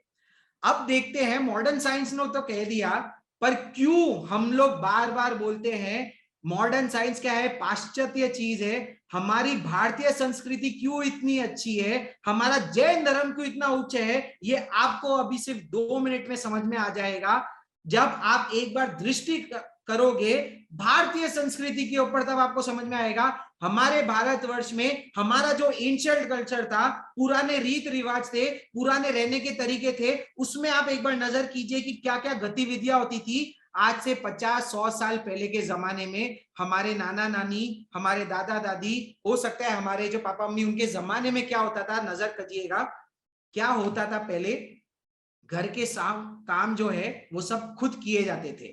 एक्सरसाइज करने को बोला जा रहा है, जब इंसान खुद ही काम कर रहा है, खेतीबाड़ी काम कर रहा है तो एक्सरसाइज हो रही है, गृहिणी घर का काम कर रहे हैं तो एक्सरसाइज हो रही है। स्वाभाविक तौर पर आपका एक्सरसाइज का काम हो गया। आप स्वेटर निटिंग, आप देखोगे जब नानी और दादी बूढ़े हो जाते थे तो हम हमेशा देखते थे कि वो जो स्वेटर है उसको बुनते रहते थे। स्वेटर बुनते रहेंगे, जो पुराने कपड़े हैं उसकी सिलाई करते रहेंगे, यानी कोई ना कोई एक्टिविटी करते रहेंगे, उसमें इन्वॉल्व होते रहेंगे। बूढ़े होने के बाद भी जब शरीर से काम नहीं हो पा रहा है तो कुछ ना कुछ इनोवेटिव एक्टिविटी कर रहे हैं। पहले के टाइम में भी ट्रैवल किया जाता था, सब इंसान चल के जाते थे अलग अलग प्रांतों में, दूसरे दूसरे टाइप में भी यात्रा करते थे साधन से। पर तब यात्रा कैसी होती थी, तब जीपीएस का सिस्टम नहीं था, इंसान ग्लोबल पोजिशनिंग सिस्टम से नहीं जाता था, वो अपने मन को यूज करता था। हमें अभी भी याद है बचपन का जब टाइम था, रास्ता याद करना होता था ना, तो हम बोलते थे कि ये अन्नू पान वाला है, इससे राइट लेना है, ये शंकर मिठाई वाला है, उससे लेफ्ट लेना है। तो हम दुकानों के नाम याद रखते थे, बिल्डिंग के नाम याद रखते थे, सिनेमा थिएटर के नाम याद रखते थे, अलग अलग गलियां होती थी। तो माइंड कितना शार्प रहता था, क्योंकि हम डिपेंडेंट नहीं थे। हमारा भारतीय संस्कृति डिपेंडेंट नहीं बनाती है, क्या बनाती है, इंडिपेंडेंट बनाती है, स्वाधीन बनाती है। दोनों काम हो जाता है, ट्रैवल भी कर लोगे और ब्रेन भी हेल्दी रहेगी। जब जीपीएस यूज नहीं होता था, फिजिकल वर्क बहुत सारा होता था, जो आपको पता है। पहले के टाइम में जो कैलकुलेशंस होती थी वो कैलकुलेटर पे नहीं होती थी, सीधा बोला गया और कैलकुलेशन होने लग जाती थी। अब ऐसा समय आ गया है, दूसरों की बात क्या करें, मेरे साथ ही नॉर्मल मॉडर्न जो सुविधा है वो क्या हो गई है, अगर इंसान को 2+2 भी करना है ना तो वो कैलकुलेटर लेगा या मोबाइल में कैलकुलेटर खोलेगा और बोलेगा अच्छा 10+10 क्या करना है, अच्छा 20 का टोटल आ रहा है। इतनी हमारी पराधीनता आ गई है इस यंत्र के ऊपर। और पहले के टाइम में हार्ट से हार्ट कैलकुलेशन करती थी, टेबल्स को बाय हार्ट याद किया जाता था। गेम्स खेले जाते थे तो ये खेले जाते थे कि चलो 12 का पहाड़ बोलो, पहाड़ा या जो भी बोलते हैं आप हिंदी में, टेबल्स का जो वर्ड होता है पहाड़ा या पहाड़ जो भी है, वैसे की जाती थी कैलकुलेशंस। दादी और नानियों का एक सिंगल ड्यूटी थी। दादी और नानी ऐसा नहीं है कि आराम करती थी, टीवी पे सीरियल्स देखती थी। दादी और नानियों की ड्यूटी होती थी कि घर में जो छोटे छोटे बच्चे हैं उनको अच्छी अच्छी कहानियां सुनाती थी, भजन सुनाती थी। यही जो स्टोरीज हमने आपने सुनी है, हमारे दादा नानी इन सब लोगों की देन होती है। वो कहानियां सुनाते थे। कहानियां अगर आपको सुनानी है तो आपको खुद को भी याद होनी चाहिए। आप खुद याद रखोगे तो ब्रेन हेल्दी रहेगा, दूसरों को बोलोगे तो सामने वाला हेल्दी रहेगा। ये तो हो गया भारतीय संस्कृति। पर हम कहां पे बैठे हैं, जैन फाउंडेशन, जैनिज्म के बारे में डिस्कस कर रहे हैं। जिन लोगों को जानना है कि जैनिज्म क्यों लॉजिकल है, एक बार नजर कर लिएगा, एग्जैक्ट रिलेशन यहां निकाल के दिया जा रहा है। पहला पॉइंट था रीडिंग। आपको याद होगा एक सेशन मैंने लिया था सर्केडियन रिदम का, जब हमने डिस्कस किया था नोबेल प्राइज विनिंग थियरी। एक नोबेल प्राइज जो नए हैं उनको बता दूं, सर्केडियन रिदम था, नोबेल प्राइज विनिंग थियरी देखी थी, जिसमें हमने देखा था भगवान ने उत्तराध्ययन सूत्र में ही जो साधु साध्वियों के लिए समय का विभाजन बताया है वो कितना साइंटिफिक और लॉजिकल है, कि कैसे पूरे टाइम को डिवाइड करना है और कौन से टाइम पे कौन सी एक्टिविटी करनी है, वो सब बताया गया था। जिन लोगों ने सेशंस मिस किए, चाहे वो वाटर का हो चाहे सर्केडियन रिदम का हो, जैन फाउंडेशन का जो यूट्यूब चैनल है आपको उस पर मिल जाएंगे, वहां हमने लॉजिक देखा था। अब यहाँ पे देखिएगा वो सेशन को याद करके। और आज की मॉडर्न साइंस क्या बोल रही है, क्या करना है, न्यूरोजेनेसिस प्लास्टिसिटी के लिए रीडिंग करो। रीडिंग हमारे यहाँ पे क्या बोला जाता है जैन शास्त्रों में, स्वाध्याय कीजिए। स्वाध्याय, हमारे जो गुरु है उनका तो नारा था सामायिक, गुरु हस्ती है तो क्या बोला जाता है, गुरु हस्ती के दो फरमान, सामायिक स्वाध्याय महान। तो क्या दो चीजें महान है, सामायिक और स्वाध्याय। स्वाध्याय क्या है, रीडिंग की है, सिर्फ साधु साधी के लिए नहीं बोला है, श्रावक श्राविकी के लिए बोला है, चतुर्विद संघ के लिए बोला है। स्वाध्याय करो, रीडिंग करोगे ब्रेन हेल्दी रहेगी। सेकंड पॉइंट साइंस का क्या था, वोकैबुलरी। आप देखो स्वाध्याय किस में होता है, स्वाध्याय किस भाषा में लिखा गया है, प्राकृत भाषा है, अर्धमागधी की भाषा है। कोई कोई आपको श्लोक सीखने हैं तो वो संस्कृत में होते हैं, हिंदी में तो कोई चीज भैया उपलब्ध है नहीं। हिंदी में तो आजकल अनुवाद होने लग गया है, पर क्या डिटोरिएशन हो रहा है, हम तो सबको मॉडिफिकेशन कर रहे हैं। आज अगर आपको आपके बच्चों को समाई प्रतिक्रमण सिखाना है तो हम क्या बोलते हैं, can we get an English book, English translation का मिल जाएगा क्या, क्या मुझे अनुवादित जो है शास्त्र वो मिल जाएगा क्या। गलती मत कीजिएगा, मॉडिफिकेशन मत कीजिए, कंफर्ट जोन में मत आइए। इंग्लिश तो ऑलरेडी बच्चों को सिखाया जा रहा है, हम ये नहीं बोल रहे English is not important, it is a very important language, we also know English, the entire profession, entire business is done in English. English is the passport to the entire world. दुनिया में आपको कहीं पे भी जाना है, English is the medium. तो English पर ये इंग्लिश की जो चीज है वो आपके स्कूल में ऑलरेडी कवर हो रही है। एटलीस्ट घर पे जब रहे तो बच्चों के साथ इंग्लिश में बात मत कीजिए, बेटा get up, good morning, good evening, it is time to eat, ऐसे मत बोलिए। आपकी जो मातृभाषा है वो उसको सिखाइए। हिंदी भी स्वाभाविक तौर पे आ जाती है, अगर आप मारवाड़ी है तो मारवाड़ी में बात कीजिए घर पे, अगर आप गुजराती है तो गुजराती में बात कीजिए। जो भी आपकी भाषा है एक अलग भाषा सिखाइए। क्यों, धर्म के हिसाब से नहीं बोल रहा हूं भैया, जिसको धर्म में इंटरेस्ट नहीं है एटलीस्ट साइंस को तो सुन लो, साइंस बोलिए, वोकैबुलरी को इंक्रीज करो। वोकैबुलरी इंक्रीज हो जाएगी जब आप घर में मातृभाषा में बात करोगे। जब आप शास्त्र को पढ़ोगे तो एक नई भाषा मिलेगी। संस्कृत सीखो, प्राकृत सीखो, अर्धमागधी सीखो। मेरे को याद है जैन फाउंडेशन ने तो प्राकृत का, आई गेस नील भाई आप लोगों ने कोर्स भी चलाया था प्राकृत लैंग्वेज का, आई गेस आपके यहाँ पे देखा था, राइट। प्राकृत के कोर्सेज आपके अपलोडेड है आई गेस यूट्यूब चैनल पे भी। तो इतना बढ़िया काम कर रहे हैं जैन फाउंडेशन वाले, और इतने सारे हमारी जो एसोसिएशन है सब काम कर रही है आपको ये टेक्नोलॉजी सब अवेलेबल करवाने के लिए आपके डोर स्टेप पे। उसका लाभ उठाइए, स्वाध्याय कीजिए, अलग भाषा सीखिए, आपका काम हो जाएगा। ये लॉजिक है हमारे धर्म का। तीसरा, इंटरमिटेंट फास्टिंग हमने डिस्कस कर ही ली गया। हमारे यहाँ पे तपस्या करने को बोला है, तपस्या करोगे तो शरीर के साथ साथ मन का भी काम हो जाएगा, मन भी हेल्दी रहेगा।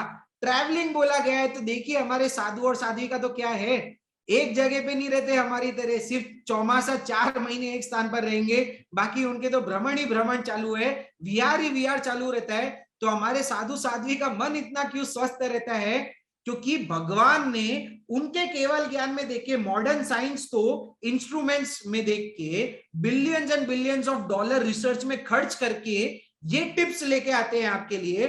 और हमारे भगवान तो शास्त्र में, जिन वाणी में, आगमों के माध्यम से फ्री में ये ज्ञान बांट के चले गए हैं।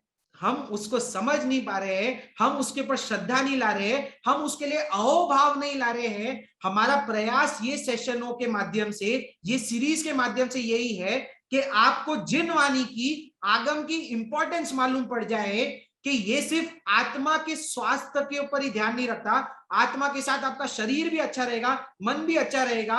हर एक टूल, हर एक टेक्निक हमारे आगमों में दी गई है। विहार करते हैं तो सही रहता है, एक्सरसाइज बताया गया है, तो हमारा तो जो पूरा धर्म है उसमें एक्सरसाइज ही एक्सरसाइज है। साधु और साध्वी का जीवन आप देख लीजिए, कितनी सेवा का काम होता है। गोचरी पानी के लिए उनको जाना पड़ता है, वंदना करनी पड़ती है, पलेवना करनी पड़ती है, शरीर का इतना श्रम उनके हर एक गतिविधि में निहित है। वैसे ही श्रावक श्राविका को भी बोला गया है, एक्सरसाइज भी स्वाभाविक तौर पे जैन रिचुअल्स आप फॉलो करोगे तो हो जाएगी। और लास्ट बताया गया था थॉट्स।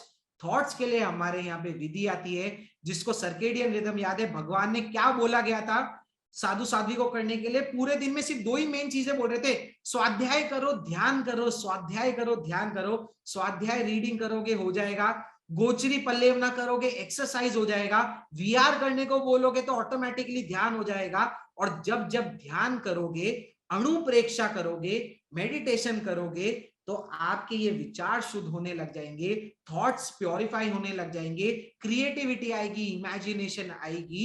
तो हमारा थॉट्स भी जैन रिचुअल्स, जैन कल्चर, जैन गतिविधियां फॉलो करोगे तो आपकी ब्रेन इस तरीके से हेल्दी रह सकती है। तो ये हमने जाना कि कैसे ना सिर्फ भारतीय संस्कृति पर हमारे जो रिचुअल्स है, जैन जो क्रियाएं हैं जो आपको बहुत ऑर्थोडॉक्स लगती है, पर कैसे उसका इंपॉर्टेंस है आज की लाइफ में वो हमें देखने को मिल रहा है।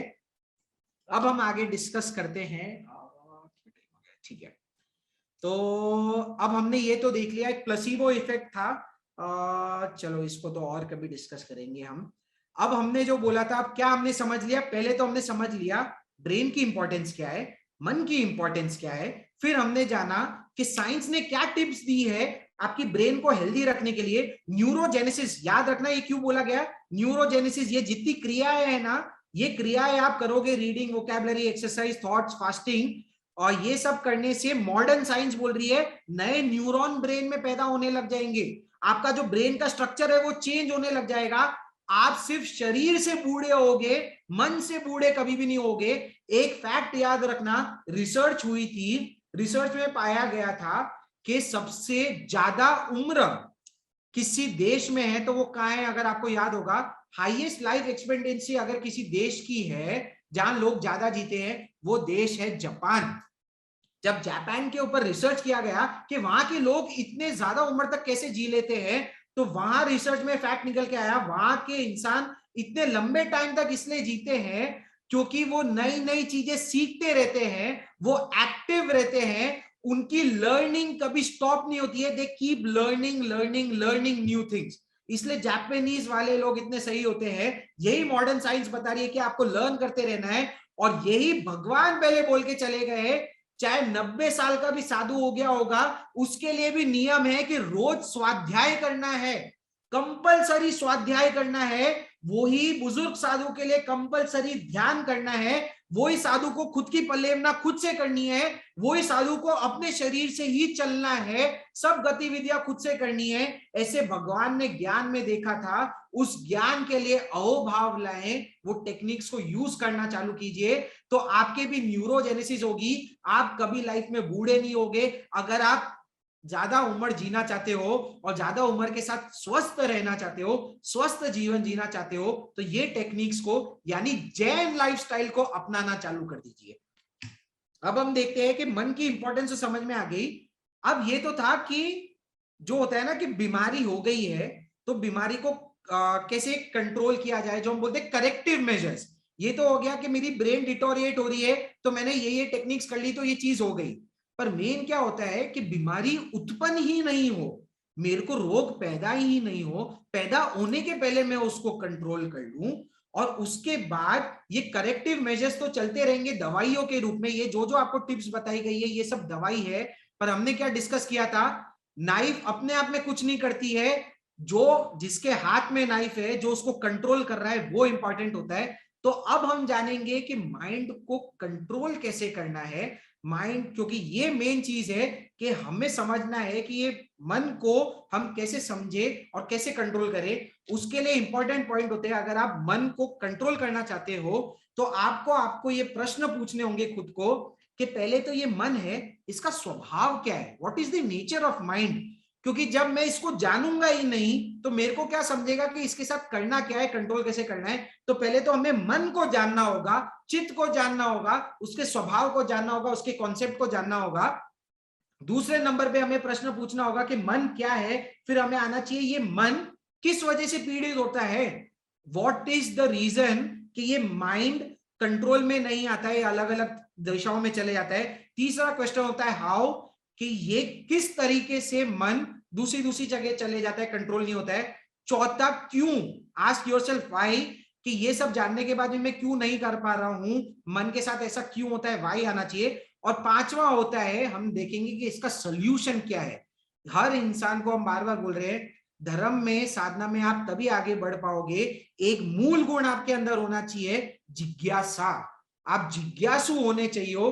तो जब आपके खुद के अंदर जिज्ञासा होनी चाहिए, अरे यार ये मन और चित्त का स्वभाव क्या है, क्या कारण है इसके पीछे, किस तरीके से मन एक्ट करता है, क्यों ऐसे करता है, और मैं कैसे इससे बाहर निकल सकता हूं, ये जिज्ञासा अंदर लाएं। ये प्रोसेस हम फॉलो करेंगे तो हम समझ पाएंगे। आपको मैसेज में आया था कि आज हम सोल्यूशन की बात करेंगे, हम उस पर थोड़ी देर में आ ही रहे, हमारे पास 5-10 मिनट और है। तो जिसको ये जानना है कि मन क्या है, मन का स्वभाव क्या है, जो पहला क्वेश्चन था, वो हम आगे के सेशंस में डिस्कस करेंगे जब भी समय मिलेगा, अगर ये प्लेटफॉर्म पे होगा। तो अगर आप भी जिज्ञासु, हम भी देखना चाहते हैं कि अगर जिज्ञासु हो तो आगे के जो सेशन है उसमें जुड़िएगा, क्योंकि ये क्या है, ये कॉन्सेप्ट की चीज है, ये लॉजिक की चीज है। मन और चित्त को जानना है तो हमें थोड़ा डीप जाना होगा, कभी और डिस्कस करेंगे। मन को क्या चीजें पीड़ित, आपको बता दूं कि क्या क्या चीजें, मैं तो आज बहुत छोटी चीजें ली है, साइंस की बहुत भंडार है हमारे पास, साइंस का और जैनिज्म का।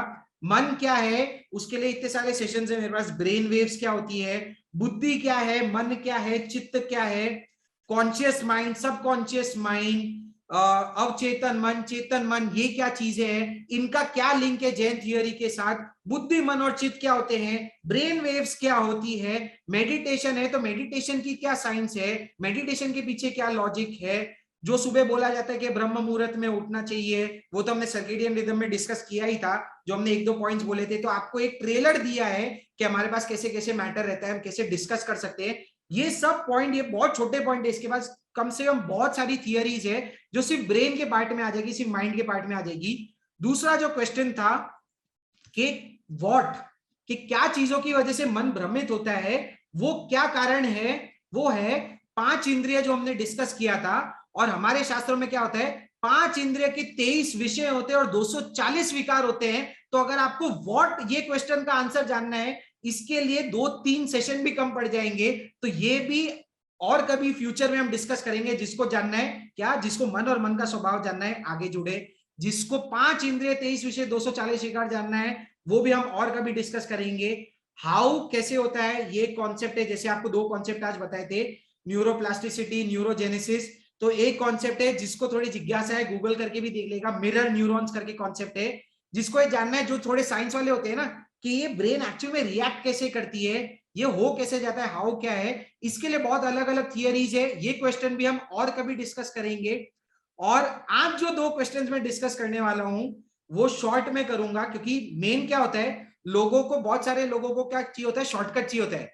मन का क्या स्वभाव है, कोई इंटरेस्ट नहीं है, क्यों होता है, कैसे होता है, सब भाड़ में जाने दो भैया, सीधा ये बताओ सोल्यूशन क्या है, फास्ट फास्ट ये बताओ, हमको तो सोल्यूशन जानना है, लास्ट टिप दो, हमारा काम हो जाएगा। ये डीप की बात करनी है, कभी और करते रहेंगे, तो इसलिए कभी और के लिए ही रखा है, जिसको इंटरेस्ट है बाद में आइएगा। चौथा क्या है, वाई, वाई क्यों होता है, एक एनालॉजी।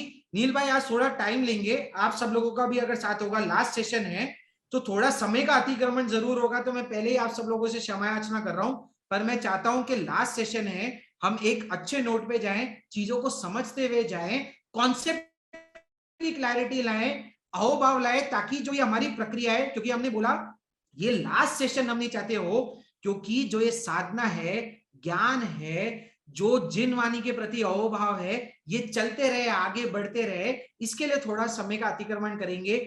एक एनालॉजी आप ध्यान में रखिएगा, आप समझिए, एक बहुत बढ़िया एग्जांपल सुना था मैंने कि कैसे हम ये 5 स्टेप को समझ सकते हैं। ये मन कैसा है जानिएगा, मन होता है एक तवे की तरह। क्या होता है, सबके घर में आपने देखा रोटी का तवा होता है, राइट, रोटी का तवा होता है, तो ये क्या है, मन वो तवे की तरह है जो एकदम गर्म हुआ है। अब तवा आप जानते हो गर्म खुद से होता है क्या, तवा खुद से तो गर्म होगा नहीं। तवा किस वजह से गर्म होता है, जब उसको अग्नि मिलती है, जब आप गैस को चालू करोगे, अग्नि जब प्रज्वलित होगी तो वो तवे को गर्म करेगा। अग्नि कहां से आती है, थोड़ा डीप डीप जाते रहिएगा। तवा अपने आप में गर्म होता नहीं है, तवा गर्म होता है अग्नि की वजह से। अग्नि कहां से सप्लाई होती है, आपके नीचे आपने देखा होगा पाइप है, पाइप कनेक्टेड है सिलेंडर से, सिलेंडर में जो सप्लाई आ रही है गैस से आ रही है, यानी पाइपलाइन है जो सप्लाई कर रही है गैस को। वो गैस प्रज्वलित होता है, जब हम नॉब को टर्न करते हैं तब अग्नि आती है, और अग्नि की वजह से तवा गर्म हो जाता है। और तवा गर्म होता है तो ही तो गरम गरम रोटियां खाने को मिलती है, गरम गरम रोटियां खाओगे तो एनर्जी आएगी, मन स्वस्थ रहेगा, क्योंकि सेइंग है ना, भूखे पेट भजन ना होए गोपाला। तो इसलिए एग्जांपल लिया कि आराम से तवा को गरम रखो, पर यही होता है, तवा गरम करते हुए गलती से अगर उंगली लग गई तो भैया वही तवा आपको जला भी देगा। तो ध्यान रखना है कि हमारी उंगली नहीं लगे। इसलिए आपने देखा होगा कि तवा अच्छा भी है, और जब किसी इंसान का दिमाग गर्म होता है ना, तो यही बोलते हैं कि तू तपेले की तरह गर्म हो रहा है, तू गर्म तवे की तरह है, ऐसा एग्जाम्पल बोला जाता है। मन, अब हम क्या डिस्कस कर रहे थे ये एग्जाम्पल से, मन क्या है? मन क्या है? ये गर्म तवे की तरह जब विचार आने लग जाते हैं, ये मन को कौन प्रभावित कर रहा है? अग्नि प्रभावित कर रही है। अग्नि क्या है? कर्म है। जो कर्म हमारी आत्मा के साथ चिपके हुए हैं, ये हमारे आत्मा को, ये हमारे मन को दूषित कर रहे हैं, गर्म कर रहे हैं, ये हमें संसार में अटका रहे। कौन? कर्म रूपी अग्नि। ये कर्म के साथ साथ ये अग्नि और कहां से आती है? अगर आप शास्त्र में जाके शब्द पढ़ोगे, उत्तराध्ययन का 32वां अध्ययन आप देखोगे, वहां पे भी आता है इंद्रिय अग्नि बोला गया है भगवान ने। भगवान क्या बोलते हैं? जब हम खाना खाते हैं, खाना खाने की वजह से इंद्रिय अग्नि जागृत हो जाती है। जो आयुर्वेदा भी जानते होगे, नॉर्मल हिंदी की भाषा जानते होगे, एक चीज बोली जाती है जट रागिनी। जट रागिनी बोलते हैं, यानी जो हमारी इंटेस्टाइन की पावर है, यानी अग्नि बताई जाती है। तो एक साधक के लिए एक इंपॉर्टेंट पॉइंट ये याद रखिएगा, एक और टिप है, ज्यादा मात्रा में भोजन मत करें, घनिष्ठ आहार मत खाएं। भगवान ने मना किया है। क्यों? जब हम घनिष्ठ आहार खाते हैं तो हमारी इंद्रिय में ज्यादा अग्नि आ जाती है, इंद्रियां ज्यादा उत्तेजित हो जाती है, ज्यादा फायर सप्लाई होने लग जाती है। और भैया ज्यादा फायर सप्लाई हो जाएगी तो रोटी ढंग से पकेगी नहीं, रोटी जल जाएगी, पापड़ ढंग से सीखेगा नहीं, पूरा का पूरा जल जाएगा, फिर खाने में मजा नहीं आएगा। तो कॉन्सेंट्रेटेड सप्लाई करें। अग्नि क्या है? कर्म है, और इंद्रियों के अंदर जो विषय और विकार है वो है। अब ये इंद्रिया, ये जो अग्नि है, ये चालू कैसे हुई थी? हमने क्या देखा था? अपने आप चालू नहीं होगी। जो गैस का नॉब है उसको टर्न करना होगा। उसको टर्न कौन करता है? हम ही टर्न करते हैं। यानी एक्शन कौन कर रहा है? मैं कर रहा हूं। इससे क्या समझ में आ रहा है? पुरुषार्थ किसको करना है? पुरुषार्थ मेरे को करना है। मैं खुद ही गैस को चालू करता हूं, उस वजह से अग्नि आती है। तो यानी मैं खुद ही इंद्रियों को एक्टिवेट करता हूं, मैं खुद ही अलग अलग एक्शन करके कर्मों को इनवाइट करता हूं, और फिर मैं खुद ही रोते रह रहा हूं कि मेरे को गुस्सा आ रहा है, मैं कर्मों से पीड़ित हूं। भगवान बोल रहे हैं नहीं करना है। तो जैसे ही ऑफ रहेगा, ऑफ मोड जो होता है ना, आपने उसमें देखा होगा सिम का मोड है, ऑन है और ऑफ है। गैस का नॉब जब ऑफ होता है, that is the mode of आत्मा। तब आप आंख बंद करके ध्यान मुद्रा में, यानी आप आत्ममुखी हो गए हैं, अंतर्मुखी हो गए हैं, ये होता है ऑफ मोड। और जैसे ही ऑन मोड में आते हैं तो हमारा संसार का मोड चालू हो जाता है, संसार की गतिविधियां चालू हो जाती है, पुरुषार्थ चालू हो जाता है। डिपेंड करता है आप कौन से कर्म इकट्ठा करोगे। सम्यक पुरुषार्थ करोगे, पुण्य बंधेगा, गलत काम करोगे, पाप बंधेगा, पर कुछ ना कुछ तो बंधेगा। भगवान ने कहा है, सिर्फ ये नहीं कहा है कि पाप को छोड़ना है। याद रखना, पाप को भी कर्म बताया है तो पुण्य को भी कर्म बताया है। ये मत सोच लेना पुण्य बहुत अच्छा है। लोगों को गलत फहमी हो जाती है कि पुण्य भी छोड़ देना चाहिए कर्म में। तो नहीं नहीं, पाप छोड़ने लायक है, पुण्य को तो अक्यूमुलेट करो। क्योंकि बोला जाता है पुण्य एक ऐसी चीज है, एक ऐसी नाव है, एक ऐसी बोट है, जो बोट आपको मिल गई तो आप संसार रूपी सागर को पार कर लोगे, और लास्ट में बहुत इजीली बोट से आपको सिर्फ उतरना है और आप मोक्ष रूपी तट पे पहुंच जाओगे। तो पुण्य को तो अक्यूमुलेट करो, पर याद रखना है अगर बोट से आपको आसक्ति हो गई, अगर आपने उसमें आसक्ति रख दी तो आप बोट को नहीं छोड़ पाओगे। इसलिए पुण्य भी कर्म के रूप में छोड़ने लायक है। फिर आ रही है गैस। ये गैस सप्लाई कहां से हो रही है, इसका डिस्कस किया था। पाइपलाइन से हो रही है। वो पाइपलाइन क्या है? वो पाइपलाइन पूरा ये शरीर है। ये शरीर के अंदर जो हम खाना डाल रहे हैं, वो खाना, वो गैस है जो सप्लाई कर रही है, इंद्रिय की अग्नियों को एक्टिवेट कर रही है, इंद्रिय की अग्नियां कर्म को अक्यूमुलेट कर रही है और हमारे मन को पीड़ित कर रही है। ये पूरा का पूरा प्रोसेस है जो हम डिस्कस कर रहे थे। इससे समझ में आता है, ये एनालॉजी से हमें क्या ध्यान रखना है।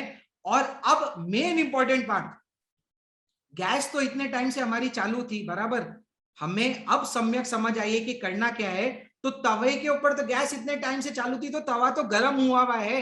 हम कर्मों से अब तक पीड़ित है, पर अब हमें लग रहा है कि मेरे को गर्माश को कम करनी है, मेरे को शांति की अनुभूति चाहिए, मेरे को भी शीतल होना है, मेरे को भी ठंडा होना है। तो आप सब जानते हो कि तवे को ठंडा करना है तो हम क्या करते हैं? थोड़ी पानी की बूंदे लेते हैं और छिटकारते हैं उसके ऊपर।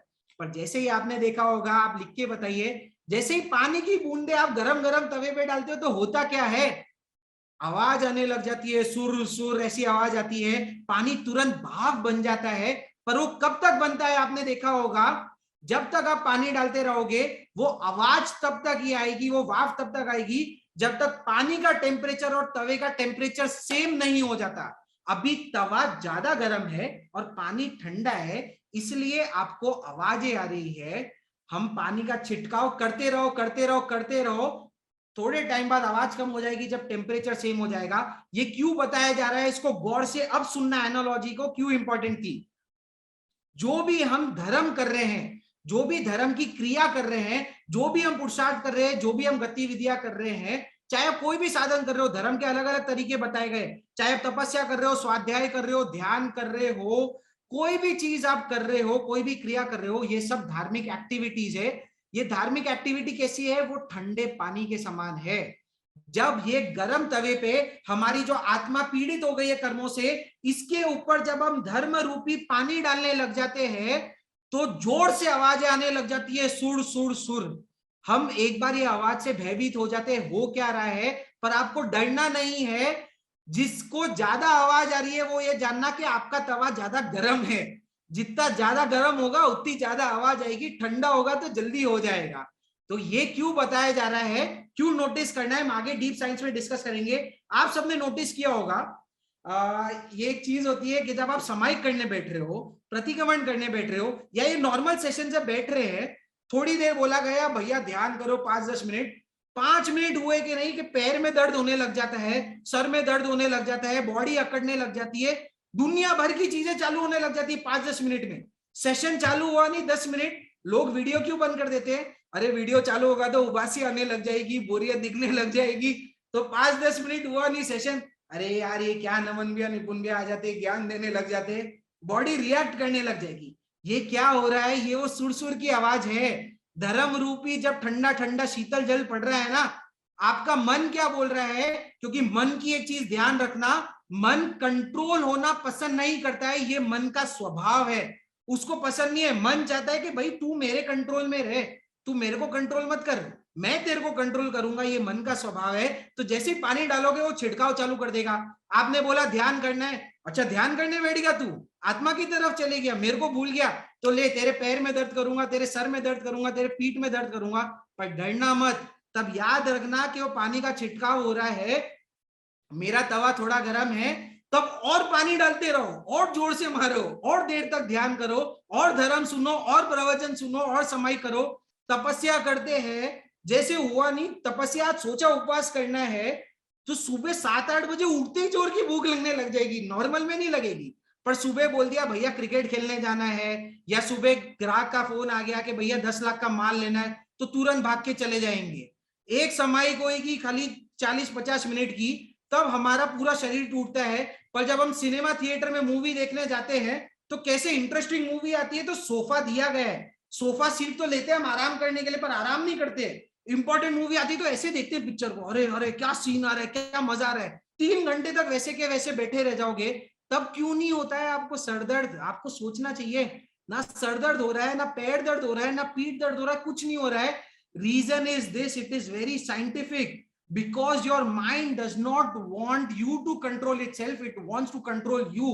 मन का विषय क्या है कि वो आपको संसार में लेके जाना चाहता है। मन को अच्छे अच्छे दृश्य दिखाओगे, चक्षु इंद्रिय का पोषण हो रहा है, गाने अच्छे अच्छे सुन रहे हो, श्रोतेंद्रिय का पोषण हो रहा है, खाना अच्छा अच्छा खा रहे हो, घ्राणेन्द्रिय का पोषण आ रहा है, अच्छा रस वाला खाने हो, रसनेन्द्रिय का पोषण आ रहा है, और एसी पंखा लगा के बैठे हो, अच्छे मखमली गद्दे पर सो रहे हो, तो स्पर्श इंद्रिय का पोषण हो रहा है, मन का काम हो रहा है ऑटोमेटिकली, तब वो आपको परेशान नहीं करेगा।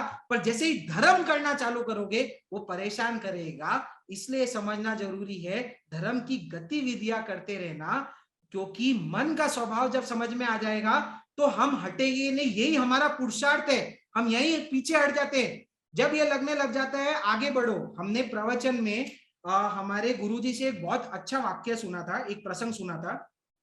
एक जन के साथ क्या हुआ था, उसने भी जैसे अपन ने जब चीजें सुनी है ना धर्म की, उसने भी धर्म सुना था, उसने है ना तपस्या वो एक सौगंध ले ली कि रोज मैं एक सामायिक करना चालू करूंगा, ठीक है, क्योंकि उसको सामायिक की इंपॉर्टेंस मालूम पड़ गई। अब उसने सामायिक करना चालू कर दिया तो क्या हुआ, उसने नियम लिया सामायिक करना है, 1 महीना हुआ रोज सामायिक कर रहा है, और 1 महीने बाद ही उसका एक्सीडेंट हो गया और उसका एक जो घुटना है वो फ्रैक्चर हो गया। अब ऐसे नॉर्मल टाइम में क्या होता है, जब हमारे और आपके साथ ये प्रसंग हो जाए, घुटना फ्रैक्चर हो जाएगा, तो सबसे पहली चीज क्या छूटती है, धंधा नहीं छूटेगा, बाहर का काम नहीं छूटेगा, जो सबसे पहली चीज छूटेगी वो मेरी समाई छूटेगी, मेरा धर्म ध्यान छूटेगा। पर इस बंदे ने क्या किया, देखो इस शावक के साथ क्या हुआ, जब उसका पहला फ्रैक्चर हुआ उसने क्या किया, उसने गुरुजी के पास जाके नया नियम लिया, ए भगवान मेरे को क्या करवाओ, अब से मेरे को 2 सामायिक के सौगंध करवाओ। ठीक है भैया, 2 सामायिक कर ले, 2 सामायिक करना चालू किया, 1 महीना और बीता, वापिस से एक्सीडेंट हुआ, पहले तो एक घुटने में हुआ था, अब तो दूसरा घुटना भी गया उसका, ठीक है, दूसरा घुटना भी उसका चले गया। फिर वापिस से वो जाके क्या नियम ले रहा है, 2 सामायिक की जगह अब मेरे को 3 सामायिक के सौगंध कराओ, मैं 3 सामायिक करूंगा। अब आप समझ गए होंगे ये गाड़ी आगे क्या बढ़ने वाली है, मैं लंबा नहीं करूंगा क्योंकि टाइम की सीमा है। जैसे जैसे उसके साथ सामायिक बढ़ा रहा था, आपने और मैंने क्या सुना था, क्योंकि हम प्रवचन में यही सुनते ना, भैया धर्म कर लो, धर्म का सबसे बेस्ट शरण है, जैसे धर्म करोगे सुख हो जाएगा, शांति हो जाएगी, प्रसन्न हो जाओगे, सब मस्ती मस्त होगा। तो यहाँ तो मस्त मस्त हो ही नहीं रहे, यहाँ जैसे समाई कर रहे हैं अच्छा तो हो नहीं रहा और उल्टा उल्टा हो रहा है। पर तब भी उसने इंटेंसिटी बढ़ाई, क्यों, ये आपको और मेरे को ही प्रश्न नहीं आया, जो गुरु महाराज है ना उनको भी प्रश्न आया, भाई यार ये अलग ही श्रावक मिला, इसके साथ प्रॉब्लम पे प्रॉब्लम आए जा रही है, और ये कम करने की जगह धर्म की इंटेंसिटी बढ़ा रहा है, तो पूछ तो लूं कि क्या हुआ। तो जब उस श्रावक को पूछा गया कि आपके साथ प्रतिकूलताएं ज्यादा आ रही है, दिक्कत ज्यादा आ रही है, तो आप इतनी दिक्कत के बाद भी धर्म की एक्टिविटीज क्यों बढ़ा रहे हो, तब गौर से सुनिएगा उसने आंसर क्या दिया है। उसने आंसर क्या दिया, मैंने आपके ही मुखारबिंद से मैंने जिनवाणी पढ़ के एक चीज देखी है, किसको, हमारे भगवान कौन है, क्या बोलते हो आपके भगवान कौन है, भगवान महावीर है ना, भगवान महावीर के ही अनुयायी हो ना, यही अनुशासन में यही जिनशासन में रहते हो ना। तो भगवान महावीर की कहानी उन श्रावक ने भी सुन रखी थी, उसने क्या देखा था कि मैंने भगवान का जीवन देखा है, भगवान के जीवन में देखा कि जब तक भगवान संसार में थे, संसारिक अवस्था में थे, तब तक तो उनके साथ कोई प्रॉब्लम नहीं हुई, आराम से मस्त थे, मजे में थे। जिस दिन से दीक्षित हुए नहीं, जिस दिन से 5 महाव्रत को अंगीकार किया नहीं, सब दुखों का जो ठीकरा है वो उनके माथे के ऊपर आके फूट गया। भगवान ने जैसे ही दीक्षा लेनी चालू की तब तक कोई उपसर्ग नहीं आया था, जैसे ही दीक्षित हुए उपसर्ग आने चालू हो गए, उपसर्ग आए जा रहे हैं। तब भगवान ने क्या किया, भगवान ने उनकी साधना को इंक्रीज की, क्योंकि उनको मालूम पड़ गया कि मैं सही रास्ते पे हूं, मैंने जो है रास्ता लिया है धर्म का, जिन शासन का सही है, उनने इंटेंसिटी और बढ़ाई। कैसी इंटेंसिटी बढ़ाई है, भगवान का जीवन देखिए, उनके जीवन से सीखिए। सिर्फ भगवान की जय जयकार करने से हमारा कुछ नहीं होएगा। हमारे गुरुजी बोलते हैं भगवान ने जो किया है वो मत करो, सॉरी, जो भगवान ने जो एक्चुअल में अपने जीवन में किया है, कहा है, उसको करना चालू करो, उनकी जय जयकार से तिरन नहीं होने वाला है। भगवान चला करके अनार्य क्षेत्र में गए, ऐसे क्षेत्र में जहां ना जैन है, ना कोई धर्म है, ना किसी को धर्म पसंद है, वहां क्षेत्र में चले गए, क्यों, सामने से उपसर्ग लेके आ रहे थे। तो वो श्रावक बोल रहा है मैंने भगवान को देखा कि भगवान ने भी जब धर्म करना चालू किया तो उनके ऊपर भी बहुत सारे उपसर्ग आ रहे थे। तो मेरे को भी अब दृढ़ विश्वास हो गया है कि मैं मोक्ष में जल्दी जाने वाला हूं, क्योंकि मैंने समाई करना चालू की और मेरे साथ भी दिक्कतें होने चालू कर गई, तो मतलब मैं सही रास्ते पे हूं, इसलिए मैं धर्म को छोड़ूंगा नहीं, मैं धर्म को और बढ़ाऊंगा। ये वो श्रावक की सीख थी, ऐसी सीख हमें भी हमारे जीवन में लेना है। ये था उनका एग्जाम्पल, ये था हमने मन में समझा। अब वाई जो हम डिस्कस कर रहे थे कि क्यों होता है मन के साथ, क्यों चले जाता है, तो हम बार बार बोल रहे हैं, शॉर्ट में ले लेंगे, लास्ट 5 मिनट्स और लूंगा आप लोगों के साथ कि वाई क्यों हो रहा है, मन क्यों कंट्रोल में नहीं आता है। तो भगवान ने एक ही सूत्र में बता दिया, मोहनी सब कर्मों का राजा का है। 8 कर्म है, ये जो मोह है, ये जो आसक्ति है, ये जो अटैचमेंट है हमें संसार से, ये जो अटैचमेंट है हमें हमारी बॉडी से, जैसे ही ध्यान में बैठ रहे हैं और सर दर्द हो रहा है, पैर दर्द हो रहा है, तो हम समाइक छोड़ देते, ध्यान छोड़ देते। क्यों? क्योंकि we are attach to our body, we are attach to our mind. तो भगवान ये बोल रहे मन भटक इसलिए रहा है क्योंकि तू ये 5 इंद्रियों से अटैच्ड है। ये आसक्ति जो तेरी है तेरे शरीर के प्रति, ये आसक्ति जो है तेरे तेरे परिवार के प्रति, मेरे बच्चे, मेरे ये मेरा संसार, ये आसक्ति को छोड़ दे, मन ऑटोमेटिकली कंट्रोल में आने लग जाएगा। और लास्ट हमने देखा था सोल्यूशन क्या है कंट्रोल करने का, फाइनल चीज जो आपको शॉर्टकट चाहिए था, कैसे होता है, डीप में क्या होता है, हम बाद में और डिस्कस करते रहेंगे। एक सोल्यूशन समझना है, क्या बोला था, आसक्ति है, तो सोल्यूशन क्या है, सोल्यूशन सिर्फ ये है, आसक्ति छोड़ के हमें बाह्यमुखी नहीं होके अंतर्मुखी होना होगा। किसी को चाहिए ना फास्ट सोल्यूशन क्या है, स्ट्रेट सोल्यूशन क्या है, तो एक ही सोल्यूशन है, सरेंडर। क्या बोला जा रहा है, सरेंडर, यानी समर्पण। समर्पण लेके आ जाए, अपने आप को समर्पित कर दो गुरुओं के चरणों में, अपने आप को समर्पित कर दो जिन शासन के प्रति, अपने आप को समर्पित कर दो जिनवाणी के प्रति। क्योंकि डिवोशन बोला जाता है, सबसे बड़ी शक्ति क्यों बोली जाती है, आपको बोला गया है भक्ति में बहुत शक्ति होती है। भक्ति भाव अंदर से लाए, श्रद्धा लाए, खुद को समर्पित कर दे, खुद के अस्तित्व का पूरा त्याग कर दीजिए, खुद के जीवन को जिन शासन के प्रति न्यौछावर कर दीजिए, जिन वाणी की आज्ञा, जैसे मेरे को गुरु ने बोला है, जैसे भगवान ने बोला है, मेरे को वैसा ही करना है, मेरे को मेरा दिमाग नहीं लगाना है। सबसे सिंपलेस्ट, इजीएस्ट और फास्टेस्ट रूट यही है। और ये कब हो पाएगा, इसके लिए ध्यान रखना, सेशन से कोई तिरने नहीं वाला है, प्रवचन से कोई इतना ज्यादा तिरने नहीं वाला है, ये सब भी सोल्यूशंस है, पर तिरोगे कब, भगवान को देखना तिरे कब, वो भार मुख के किसे। आप मेरे को ये बताओ, भगवान को किसने उद्बोधन दिया, भगवान को किसी ने आके प्रवचन दिया था क्या? नहीं। भगवान भी ये बोल के गए थे, भाई डिपेंडेंट मत रहो, इंडिपेंडेंट बनो, किसी के प्रवचन से नहीं तिरोगे। तीरना है तो क्या करो, आग बंद करो, आग बंद करके खुद के अंदर जाको, ये ही मेरी लेबोरेटरी है। आग बंद करूंगा, खुद की एनालिसिस करूंगा, खुद स्वाध्याय करूंगा। स्वाध्याय का एक अर्थ क्या आता है, याद रखना, एक होता है स्वाध्याय बुक पढ़ना, और स्वाध्याय का संधि विच्छेद करके देखिए, 2 शब्दों से बना है, स्व प्लस अध्य, यानी स्व का अध्ययन करना, दैट इज स्वाध्याय। आंख बंद करो, खुद का अध्ययन करो, शरीर क्या है, मन क्या है, इंद्र क्या है, खुद ही खुद को प्रश्न पूछते रहो, खुद ही ध्यान में मग्न हो जाओ। क्योंकि भगवान ने गाथा में बोला था, जे एगम जानहि ते सर्वम जानहि, जिसको सब कुछ जानना है इस एक को जान ले, खुद को जान ले। खुद को जानने के लिए बाहर आंख खोलेगा तो दूसरों को जानेगा, कान खोलेगा तो दूसरों को जानेगा। सब चीज बंद कर, 5 इंद्रियों को शट डाउन कर दे, ऑफ कर दे, आंख बंद कर, अंदर समर्पित हो जा, प्रार्थना कर, सब आंसर अंदर से मिलेंगे। भगवान को भी अंदर से ज्ञान मिला, और देखो फायदा कितना हुआ। अगर भगवान डिपेंडेंट रह जाते तो हमको तो फ्री में ज्ञान मिलता नहीं। तो आप भी अगर लोक कल्याण करना चाहते हो, आपको इच्छा है, तो आंख बंद करो, खुद साधना करो, ध्यान करो, क्या मालूम आपको भी केवल ज्ञान उत्पन्न हो जाएगा। तो फिर मैं और नील भाई सेशन बंद कर देंगे, आप लोग आके सेशन लेना, और हमको हमारा आपका जो ज्ञान है वो बता देना, तो हम लोग भी तिर जाएंगे आपके साथ में। स्वाधीन बने, सही मायने में स्वतंत्र बने, उसके लिए लास्ट में एक प्रक्रिया करेंगे। आज हम लास्ट सेशन है, सिर्फ 2-3 मिनट के लिए सब लोग आंख बंद कर लीजिए, क्योंकि सोल्यूशन क्या बोला, एक लाइन याद रख लेना, लिख लेना, द ओनली वे आउट। क्या बोला जा रहा है, एक इंग्लिश सेइंग है, the only way out is by going in. अगर आप सब चीज से बाहर निकलना चाहते हो, आपके दुख से, टेंशन से, स्ट्रेस से, the only way out is by going in, यानी सब चीजों का सोल्यूशन है वो यही है। आंख बंद करेंगे, समर्पण लाएंगे, भजन की थोड़ी कड़ियों से जो हमारे कल्याण मित्र हमको सुनाते हैं। आंख बंद कीजिए, समर्पण का जो भाव है हम साथ में लाएंगे।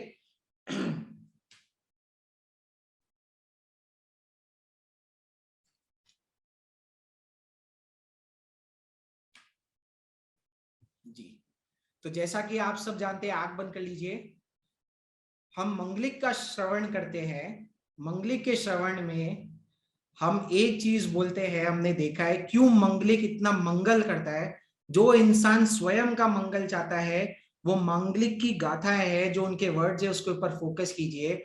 उसमें क्या बोला जा रहा है, अरियंते शरणं पवज्जामि सिद्धे शरणं पवज्जामि, साहु शरणं पवज्जामि, केवली प्रणत धम्मं शरणं पवज्जामि, पवज्जामि, पवज्जामि।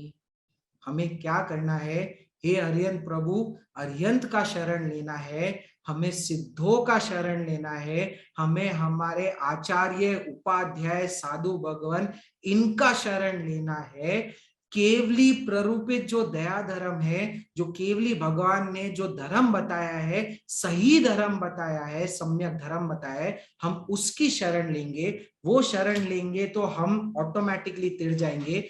भजन की कुछ कड़ियों के साथ अंतर से समर्पण भाव लाए, श्रद्धा लाए, अंत में जाके अरिहंत सिद्ध उपाध्याय की शरण के साथ, क्योंकि हमने आज सीखा है हमें स्वाधीन बनना है, तो हमें सबसे बड़ी शरण अगर किसी की लेनी है तो वो लेनी है खुद की, हमारे आत्मा की। उसके लिए सहायता मांगे, साथ में बहुत एकाग्रता से इसका चिंतन करें। शरण प्रभु का, चरण प्रभु का, समर्पण, श्री आत्म शरण। क्या बोला जा रहा है? शरण प्रभु का, चरण प्रभु का, समर्पण, श्री आत्म शरण। बहुत सुन सुन समय बीता, कितने अवसर पाया और खोता, अब ना हो श्रम निरर्थक क्षण, समर्पण, श्री आत्म शरण। बहुत सुन सुन बना श्रावक, जो श्रम करता वो आराधक, हो आराधन मेरा जीवन, समर्पण, श्री आत्म शरण। स्वीकृति कर आदि नंदन, समर्पण, श्री आत्म शरण, समर्पण, श्री आत्म शरण। सभी को सादर जय जिनेन्द्र। जिन वाणी जिन आज्ञा विरुद्ध बोलने में कुछ आया हो, मेरे निपुण और मैं के द्वारा इन 12 सेशन में कहीं पे भी जिन शासन जिन आज्ञा विरुद्ध बोलने में कोई त्रुटि हुई हो तो सबसे क्षमा याचना। और आप सब लोगों ने मिलकर स्वाध्याय का अवसर दिया, उसके लिए बहुत बहुत आभार। सबका कल्याण हो, सबका खूब खूब मंगल हो। शरण लेते चले प्रभु का, बहुत बढ़िया लाइनें लगती है ये 2 स्टैंजास। क्या बोला? बहुत सुन सुन बना मैं श्रावक। इतने टाइम से हम सुन सुन के श्रावक बन गए, पर जो श्रम करेगा, जो पुरुषार्थ करेगा, वही आराधक बनेगा। हमें ऐसा ही श्रम करना है। आत्मा का शरण लीजिए, अरिहंत प्रभु का शरण लीजिए, पंच परमेष्टि को याद कीजिए, आपका जरूर मंगल और कल्याण होगा। ऐसा अहोभाव और श्रद्धा जगाइए। थैंक यू सो मच नमन जी, बहुत ही सुंदर आज का सेशन रहा। आपने हर एक सेशन के अंदर कुछ न कुछ नए कॉन्सेप्ट्स प्रेजेंट किए और सभी लोगों ने बहुत एंजॉय किया और बहुत कुछ सीखा है। सो उस बदल मैं सभी की ओर से आपकी और आपके ज्ञान की, और जिस तरह आपने इसको प्रेजेंट किया है, जस्ट अमेजिंग। जो भी व्यूवर्स हैं उनको अगर कोई प्रश्न पूछना है तो पहले मैं प्रश्न लेना चाहता हूँ। अगर कुछ जिज्ञासाओं का समाधान करना है तो आप हैंड रेज कर सकते हैं।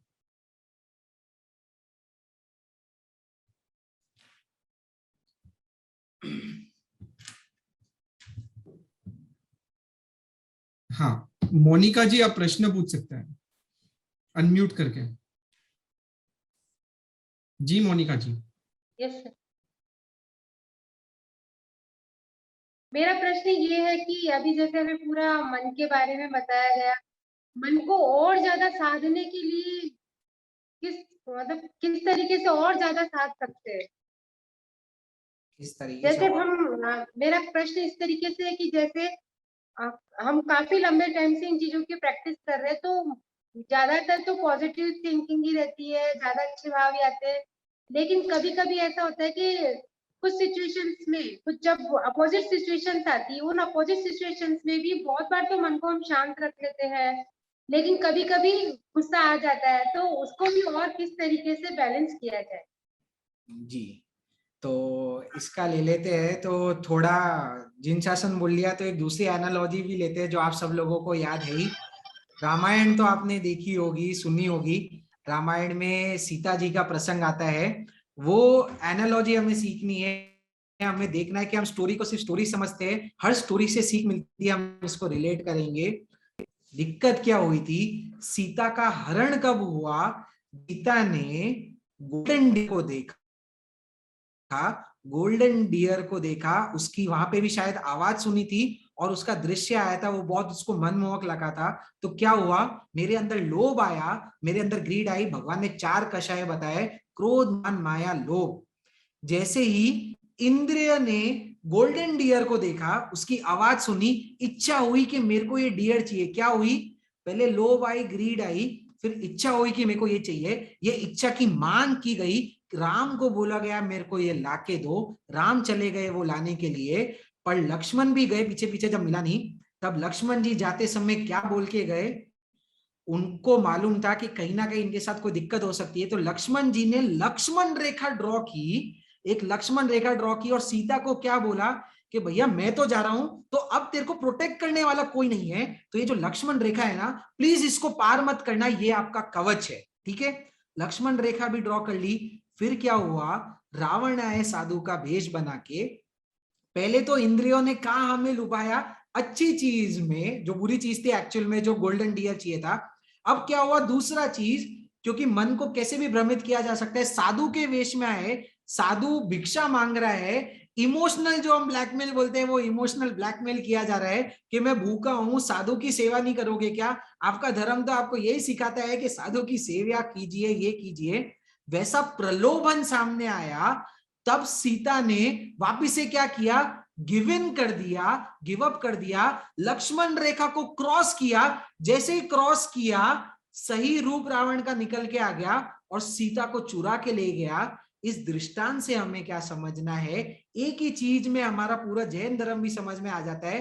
प्रॉब्लम होती है लोभ से, लोभ से आने लग जाती है इच्छा। और ये लोभ कैसे होता है, ये 5 इंद्रियों से हम बार बार बोल रहे हैं, 5 इंद्रिय के टोटल 23 विषय और 240 विकार है।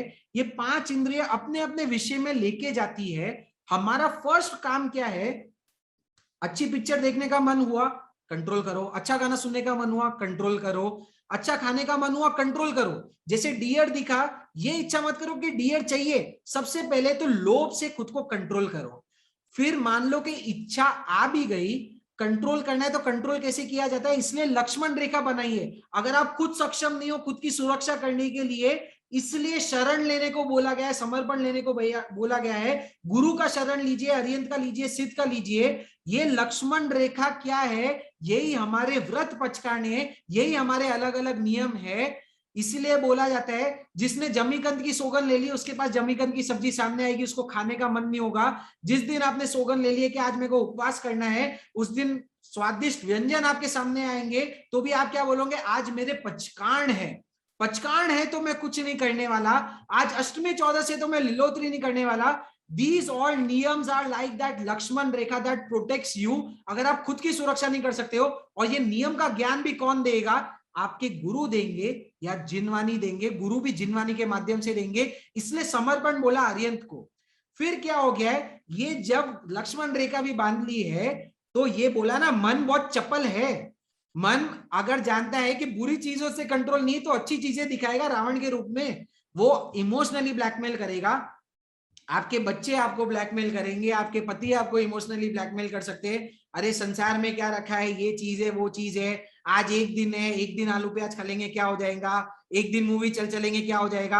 आपके फ्रेंड्स बोलेंगे क्या धर्म करते रहते हो, आज ही तो प्रोग्राम बनाया है पार्टी करने का, और आज तू बोल रही है अष्टमी चौदह से पार्टी नहीं करनी है, आज बोल रही है चौमासा है ये नहीं करना है, क्या फर्क पड़ जाएगा एक दिन में। तो लोग करेंगे। रावण ने तो पूरा धर्म का ही सहारा ले लिया। हो सकता है कोई धर्म की आड़ में आके आपको कर ले, पर आपको क्या ध्यान रखना है, मेरे गुरु ने और भगवान ने जो लक्ष्मण रेखा मेरे लिए बांधी है उसको मैं कभी भी नहीं लांघूंगी, क्योंकि मेरे को मालूम है कि मन ऐसे ही कंट्रोल में आने वाला है। तो फर्स्ट चीज में इंद्रियों को कंट्रोल करे, खुद के लिए व्रत पचकांड की लक्ष्मण रेखा बांधे और इसको कॉन्स्टेंटली रीइंफोर्स करे सत्संग करके। इसलिए इंपॉर्टेंस है ये सेशंस का, प्रवचन का, जिनवाणी का, रोज स्वाध्याय करे तो ब्रेन को क्या रीइंफोर्समेंट मिलते रहेगी कि मेरे को ये चीजें करनी है।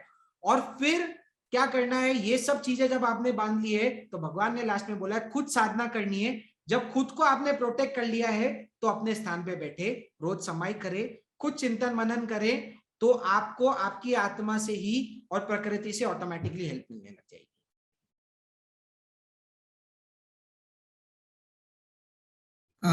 जी मोनिका जी, आप अनम्यूट कर सकते हैं। Yes sir, thank you so much sir, मुझे बहुत अच्छे से आपने क्वेश्चन का आंसर मिल गया है। सर हम ये जानना चाहते हैं कि इससे आगे की भी हम अगर आपके सेशंस रहे हमें ज्वाइन करना है तो किस तरीके से किया जा सकता है? उसकी जानकारी नील भाई देंगे, अभी तो हमने कुछ प्लान किया नहीं है। जैन फाउंडेशन मौका देगा तो हम आते रहेंगे। जी जी जी, नहीं डेफिनेटली ये हमारा सीजन 1 था, हम लोग सीजन 2 प्लान करेंगे और जल्दी उसका अनाउंसमेंट करेंगे। तब तक आप जैन फाउंडेशन ग्रुप में जुड़े रह सकते हैं। मैंने नंबर भी भेजा है ग्रुप के ऊपर, अगर कोई ग्रुप में नहीं है और जुड़ना चाहे मैसेज कर सकते हैं। और साथ ही साथ मैं कहना चाहूंगा कि जितने भी हमारे दर्शक यहाँ जुड़े हैं उनको ग्रुप के अंदर एक लिंक भेजी जाएगी जिसके अंदर आपको आपकी डिटेल्स डालने हैं, जिससे हम लोग नो योर क्लासमेट की बुक बनाएंगे और वो आपको हम देंगे, जिससे हमारी एक मेमोरी रहेगी ये पूरे सेशन की। तो मैं सभी से कहना चाहूंगा कि आप जरूर उस फॉर्म को फिलअप करें जिससे हम नो योर क्लासमेट बुक बना सकते हैं। चिन्मय जी, आपको प्रश्न आप पूछ सकते हैं। आप प्रणाम, खूब खूब आभार आपका, बहुत अच्छे से आपने ये सेशन लिया। मेरा एक जो क्वेश्चन था, जो है आपने मतलब एक प्रेजेंटेशन में भी आया था, द लिंकेज बिटवीन मन, चित्त एंड माइंड, तो उसके ऊपर आप थोड़ा अगर डिटेल में बता सकते हैं तो प्लीज। जी, वो प्रेजेंटेशन में मैंने डाला था क्योंकि वो बहुत मैंने बोला ना वो आगे के सेशंस के लिए रखा है। It's a very deep topic, very interesting. वो लिया नहीं क्योंकि वो बहुत टेक्निकल भी हो जाता है, बहुत लॉजिक है। सब लोगों को जैसे बोला ना आजकल T20 का जमाना है, सबको कॉन्सेप्ट में कि किसी को इंटरेस्ट नहीं है सीधा, इसलिए हमने बोला व्हाट हाउ व्हाई ये सब छोड़ो, सीधा सोल्यूशन बताओ, तो सोल्यूशन बता दिया। ये कभी आगे का सेशंस होगा क्योंकि it's a very deep thing to understand चित, मतलब it's like it can take forever. 10-15 session भी कम पड़ जाए एक घंटे के, इतनी डेप्थ है हमारे जैनिज्म में। चित्त अलग है, मन अलग है, बुद्धि है, इनके स्वभाव समझना। तो आगे के कभी सेशंस होंगे तो हम इसके ऊपर प्लान करते करते कुछ करेंगे। और तब तक अगर आपको डीप इंटरेस्ट है तो आचार्य महाप्रज्ञ जी की बुक है चित्त और मन, ठीक है, चित्त और मन करके बुक है, आचार्य महाप्रज्ञ जी ने आई गेस लिखी है तेरापन समाज से। It's a very nice book, you should definitely read it, आपके बहुत कॉन्सेप्चुअल क्लैरिटी आ जाएगी उससे। Thank you so much. और एक छोटी सी रिक्वेस्ट थी, अगर आपके पास, आपने जितने भी सेशंस लिए आप सभी तीनों ने, तो अगर आपके पास उसका साइंटिफिक लिंक हो ना, तो अगर आप नील जी को भेज सकते हैं तो he can share it on the group, so scientifically भी हम और ज्यादा रिसर्च या डेप्थ में हम पढ़ाई कर सकते हैं उस पर। डेफिनेटली वो मैं कर भी दूंगा, और इसलिए मैं वर्ड्स के साथ बोलता हूँ, सो एनीवन कैन रिसर्च, जैसे न्यूरोप्लास्टिसिटी है, न्यूरोजेनेसिस, और बाकी I have a lot of links. तो भले आप नील भाई से नंबर भी ले सकते हो मेरा, you can get in touch, क्योंकि आपका इंटरेस्ट बहुत है। मैं आपको पहले भी देखा था, क्वांटम फिजिक्स जो इंसान पूछ रहा है तो उसने बहुत अध्ययन किया है, और मेरे को अच्छा लगता है कि जिसको साइंस की भी इतनी नॉलेज है। तो we'll be in touch. I'll give you a lot of things that you can ponder upon. Thank you so much. जी, थैंक यू सो मच। तो इसी के साथ हम आज के सेशन को विराम देंगे, पर विराम देने से पहले पुनः मैं बहुत बहुत धन्यवाद करना चाहूंगा नमन दागा, निपुण दागा और महक दागा, जिन्होंने ये 12 सेशंस को इतना सुंदर वे से प्लान किया और हमको अलग अलग पहलुओं के ऊपर ज्ञान दिया, मार्गदर्शन दिया और ढेर सारे डिफरेंट पर्सपेक्टिव्स और उनके रिसर्च को प्रेजेंट किया। तो जैन फाउंडेशन की ओर से, जैन फाउंडेशन के फाउंडर की ओर से बहुत बहुत धन्यवाद। पुनः हम इसी तरह मिलते रहे और ये स्वाध्याय श्रृंखला को हम कंटिन्यू करें, ऐसी ही विश के साथ हम पुनः मिलेंगे सीजन 2 के अंदर। तब तक के लिए धन्यवाद लेते हैं सो मच। और सभी दर्शकों का भी बहुत बहुत धन्यवाद करता हूं कि आपने इतना इंटरेस्ट से ये सब सेशन के अंदर जुड़े और बहुत ही अच्छी से आपने सुना और डेफिनेटली आपने नोट्स भी बनाए होंगे, और अगर नहीं बनाए तो इसके रिकॉर्डिंग्स भी जैन फाउंडेशन यूट्यूब चैनल के ऊपर अवेलेबल है। तो आप the Jain foundation YouTube channel को भी सब्सक्राइब करके रखिए, जिससे आपको जो भी वीडियो होगे उसकी रिकॉर्डिंग्स वहां प्राप्त होगी और आपको रिवाइज करने में और चिंतन करने में बहुत हेल्पफुल होगी। इसी के साथ हम आज के सेशन को विराम देते हैं और विराम देने से पहले जगत के सभी जीवों का कल्याण हो, जगत के सभी जीवों का मंगल हो, जगत के सभी जीव हमारे मित्र हैं, कोई भी हमारा वैरी नहीं, इस भावना के साथ प्रार्थना। अणु परमाणु शिव बनी जाओ, अखा विश्वनु मंगल थाओ, सर्वे जीवो मोक्षे जाओ। खामे मी सव्व जीवे सव्वे जीवा खमंतु में, मित्ति में सव्व भूवेसु वैरम मज्जन केणै। सर्वथा सौ सुखी थाओ, पाप ना कोई आचरो, राग द्वेषति मुक्त बनीने, समता सौ समाचरो। सभी को मेरे प्रणाम। जय जिनेंद्र, जय जिनेंद्र नमन जी। जय जिनेंद्र।